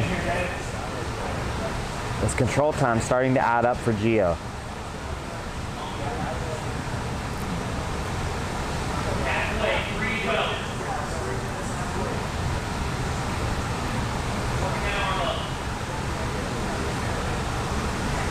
I feel like Gio's weight is a little bit high over the head, but I think it's because he's trying to pummel his leg out of the half guard position. Yeah, and he's able to do that because he's got the underhook. You see, he's got that butterfly grip that we were actually working on with PJ.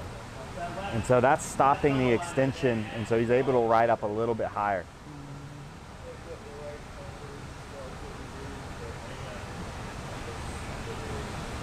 He's in quarter guard now. Nice job by David, though, to recover.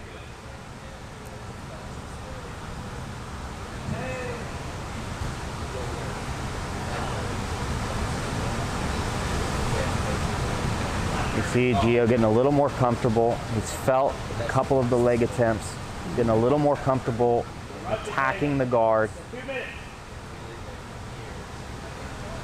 2 minutes left on the clock.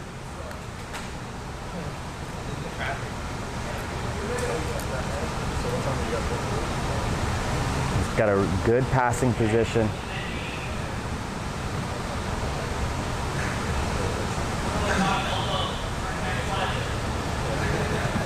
Nice, that's a big moment for Gio.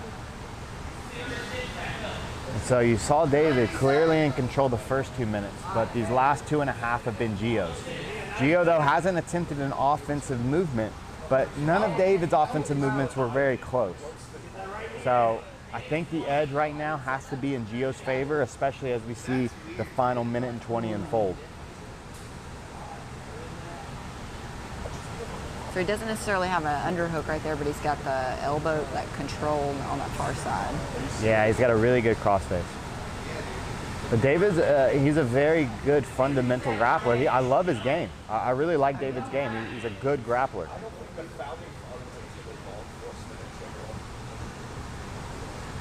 $50 seconds. Really nice frames. Gio recognizes if he makes any big movement here, he's going to have to pass again, so he's being very cautious. But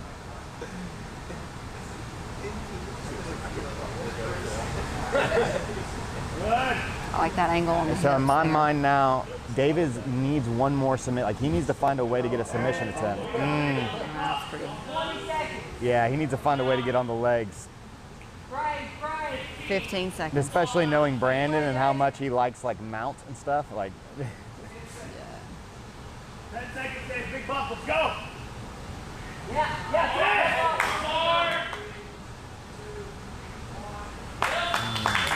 Good match. Good match. Yeah.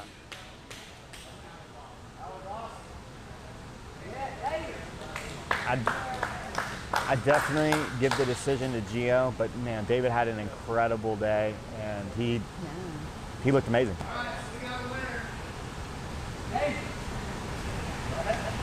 Giovanni Ortiz. Yeah.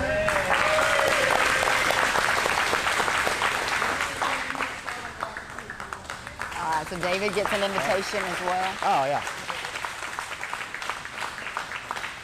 Yeah. Yeah. Yeah. Yeah, and I already assumed, you know, because David had an amazing day. He was one of the most exciting grapplers, easily in the top 3 most exciting. I figured both those guys were already in. Win or lose, they were in. Yes, for sure, yeah. So Do we've you got think that will happen with most of the qualifiers, like 1 and 2? will get probably, Yeah. you know, unless you just, you know, Kevin didn't have the most exciting day, so I think maybe his performance wouldn't have got him an on. Especially Kevin, look though, he's in a different spot in that he is a 2-time veteran. So he's in a little different positioning than most of these guys. But, Right. you know, if you were a purple belt and you had a day like Kevin, you probably wouldn't get an automatic invite. Just because it was all going down to decisions. But Passing, yeah. I mean, David, in my opinion, had the most exciting match of the day. Him and Dutchie in the first round was the best match of the day. Yeah. I still think that match could have gone either way. And he beats Jonathan Roberts. That's an automatic invite. That's Exactly. pretty darn impressive. I'm impressed. So, yeah, Good guys. job, Coach. So David Evers out of 10 Point Huntsville, absolute stud, really came out here, brought it, but there was a bunch of great performances, and I think we'll see a handful of these guys in next season. But for sure, Gio and David are invited to PGF Season 3. Yeah, so we've still got, I mean, 3 confirmed now. Confirmed. I mean, who knows? We're going to film this thing. Maybe, you know, God forbid, one of them breaks their leg and can't do it. Right, so, exactly. But as of now, the roster looks like Elijah Carlton returning as the man, you know, the bad guy. He's back. And then we've got David Evers, and, well, I should say Giovanni Ortiz is the second guy. And then the first invite, David Evers. Some pretty quality competitors. Yeah. I'm super excited about these qualifiers. Like I said before, I think that it's going to bring the PGF up to the next level. But I'm just still concerned with like us, because we're looking at all these super impressive games too. But like, who's going to get highlighted on? Like, who are we inviting to? You know, they're super exciting. We love their story, but we need some highlights. Yeah. Think about our own Highlights. John Callis. Highlights. Yeah, it looked good, man. Looked really good. Do you want on the mic? Yeah, me and Keelan are going to jump on. Okay. So, guys, stay on. The 2 guys behind this, the minds behind this, are getting ready to jump on. As always, it's been a pleasure bringing you some of the best jiu-jitsu action of the year. Hope you guys tune into the next one. But Giovanni Ortiz had a phenomenal day. He definitely was the rightful winner. And congrats to David Evers. Exactly. Thanks for watching with us, guys. And we'll see you soon. And a couple of weeks is going to be that Louisville qualifier, so make sure you're watching for that.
That was fun. That was fun.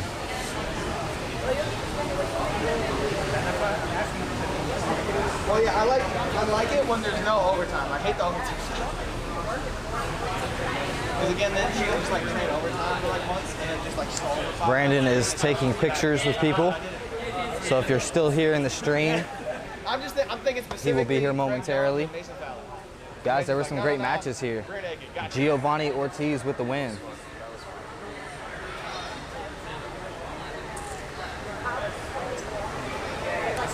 PGF Qualifier #1 in the books.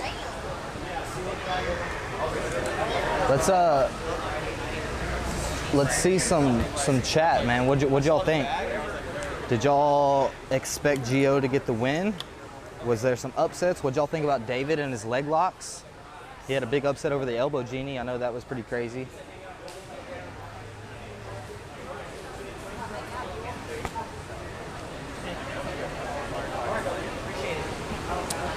And Hey, David. Yeah. Hang around, man. I'll get cleaned up. Okay, we'll get the gym for everything. Lay low for a little bit. I got some other stuff to do. Okay, cool. who gets the win, Gio or Elijah? I think they've had a match a couple times. They have. Dude, What do you think, Coach? I was just telling the people, I think it went pretty good. I think for the first ever PGF qualifier, I mean, what more could you ask for? That was amazing. Great matches, smooth run. We had a live stream, a little commentary. It was fun. I was really happy with the way everything looked too. Of course, we run a great tournament. Indeed. We run it fast, so when we get in here, we get it done. You know, I was really how I don't want to use the word surprised because I knew David Evers was really good, but how impressed were you with David? Very. I was just telling them before you came up here, I was like, it's got to be an upset, especially over the elbow genie. That kind of it's a huge upset. Nobody really expect. I mean, I don't know. I didn't expect it. No, maybe his people that trains with him at his gym were like, oh no, he could do it. But I don't think anybody else expected it. It was a big upset. That was a huge upset, especially coming off of PGF 1 and what Jonathan was able to do there. Yes. And this is his weight class. And then just the way David was, and it's Elbow Genie's weight class. He's in the right weight class now instead of being up one like he was in season 1. But David he had 3 subs in under 30 seconds. Yeah. He had the 2 fastest subs of the tournament. So yeah, it was super impressive, man.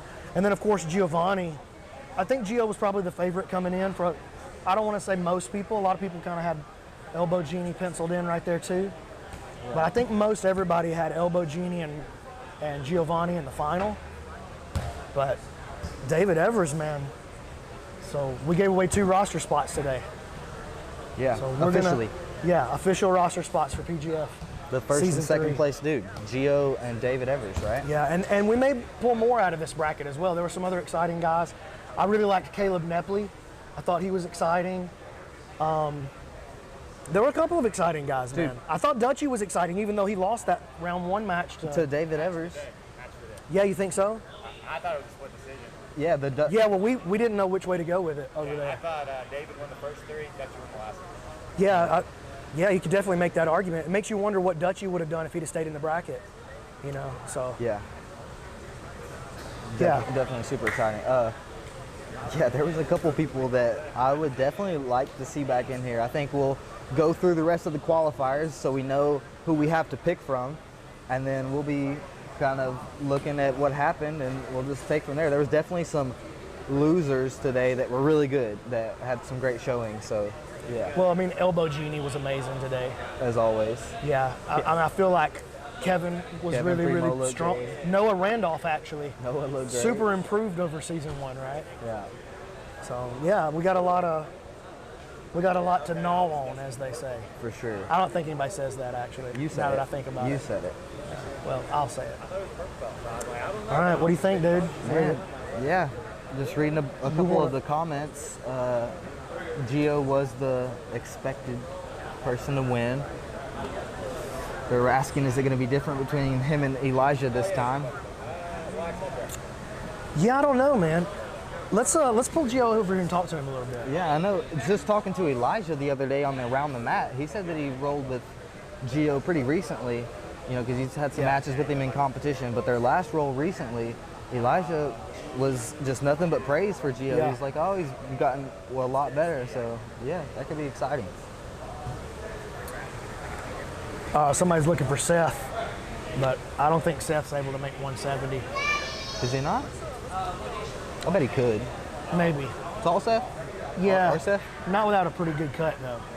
Of course, we had some guys in here that cut a lot of weight. Kevin cut, and Isaac Sackhouse as well. They both cut a tremendous amount of weight. Marcus Elkins cut a lot of weight to be here. I thought Marcus was really excited. Marcus looked good. The match that he lost was to a legit purple belt and Caleb that looked good. And Marcus had a good look at the darts on him. I really thought that he might get that finish. Caleb popped his head out. But yeah, for a white belt, Marcus, I mean, just looked great. He's a white belt. But he's a state champion wrestler. And he trains with He's got the Elkins boys all both the his time. brothers beating him up his whole life, you know. Yeah, he looked really good. I think he could definitely get some upsets in the PGF. Let's bring in, The winner. yeah, let's bring in Giovanni and let's talk to him. Hey, Giovanni.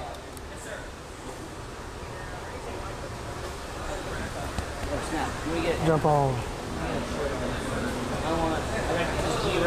No, I understand.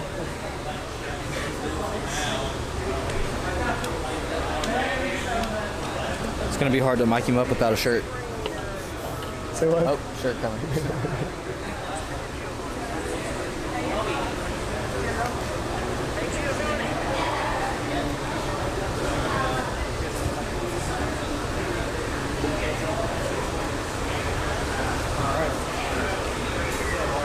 Jump on here and let him gear you up.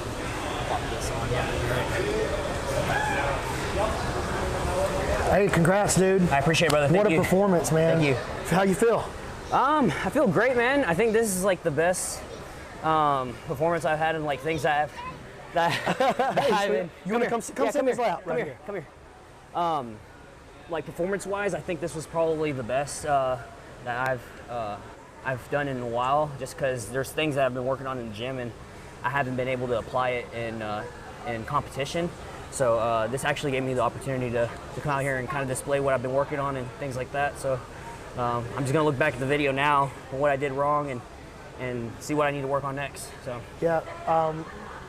How long have you known that you were going to try to jump in for the season 3 here? I think since we talked about it last year, you were thinking about. I asked you about. I think it was, you were in the middle of. I think you were in the middle of recording season 2, and I asked you when you were going to do the 170, and you said eventually sometime in the following year. So as soon as I did, you talked about it, I was like, all right, well, I'm going to start making plans for it too. So You looked awesome, man. Your game it's perfect style for this rule set. I'm really excited to have you on the roster, man. Yeah, I appreciate really it. No, and I appreciate you doing this for like all the up and coming athletes too, man. Because obviously, you know, it's like everybody else has talked about. You know, we're trying to make sure the sport grows and stuff too. So, and nobody wants to watch people just hugging corners and shit. We want to see action the entire time and everything high pace, and that's what jiu-jitsu is about. It's just ultimate goal is the finish for sure. What were your expectations coming in? Did you feel like you were the favorite coming into the bracket? That was one thing I had to get through. Was like, one, there wasn't as many black belts in it, but I was already getting in mind that like if I go to 80cc, I'm maybe going like against a white belt, blue belt, purple belt.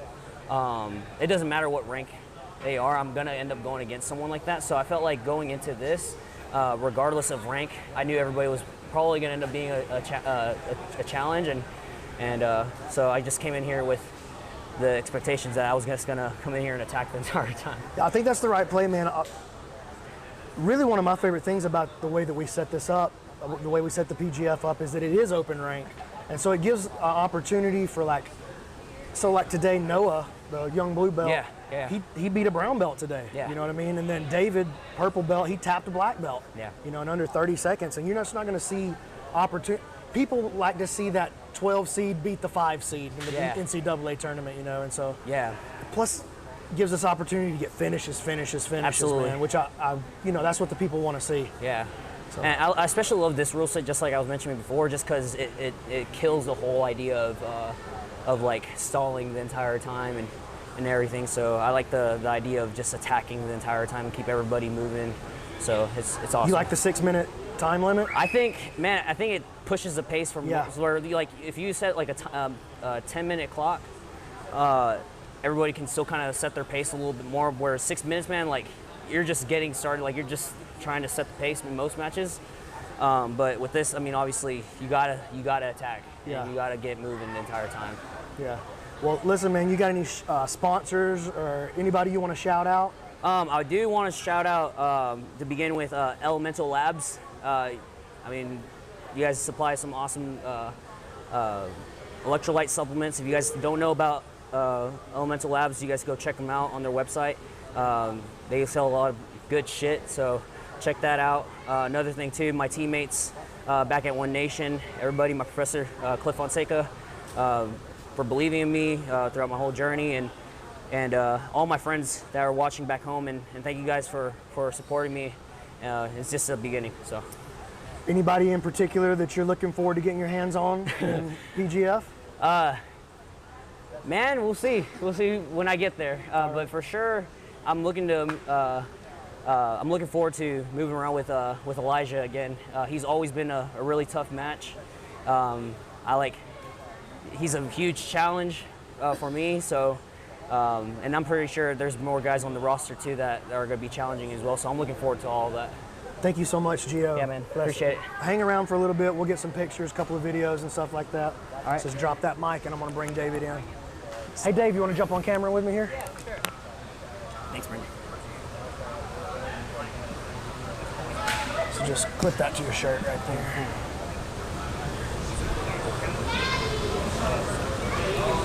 I have like a copious amount of sweat on me, but that's good for you. Yeah, that's character. Yeah, it's good. Man, what a performance, bro. It was good, I think you shocked a lot of people today. I shocked myself. Did you? Yeah. Tell me, what were your expectations coming in? So, I competed twice, 2 or 3 times as a blue belt. I got my pro belt last year, COVID hit. And so then it was like, okay, now what do I do, you know? I've only competed once. It was a super fight. It was 12 seconds. I got him outside heel hook. And then there's this. So I was like, I want to see where I'm at. And we know where you're at now, bro. My intention was like, I want to see, I want to win 1 or 2 matches. I'll be content. But then, you get in there and you're like, oh, well, I can get this thing. I got to compete, I gotta, it doesn't matter, the voice is always in your head, in the back of your mind, like, can I do it? Oh, you know what? You made it this far, you're good. Just be content. It's like, forget that, you know what I'm saying? So that's how it was today. I was like, I just want to push it and see how far I could go. Dude, I thought you were phenomenal. I thought your gripping on the legs, you look like when you put your hand on the leg and just the way you move in, it's really impressive, man. You had a couple of really great entries. I was blown away. Man. I really was. I'm super excited to have you in. Dude, I'm excited to go. In Kansas, I was training with a Henzo Gracie black belt. He did a ton of positional sparring. So we did Kimura traps, we did leg locks, and we'd spend the entire month on it. So that's where, you start an ashi, okay, move around, see where people could go. People come with some creative stuff, to break the grips, to get a little bit of hip, mobility in there to make it so you can't finish. And dude, you just learn it. You gotta, it's like PJ was saying on Wednesday.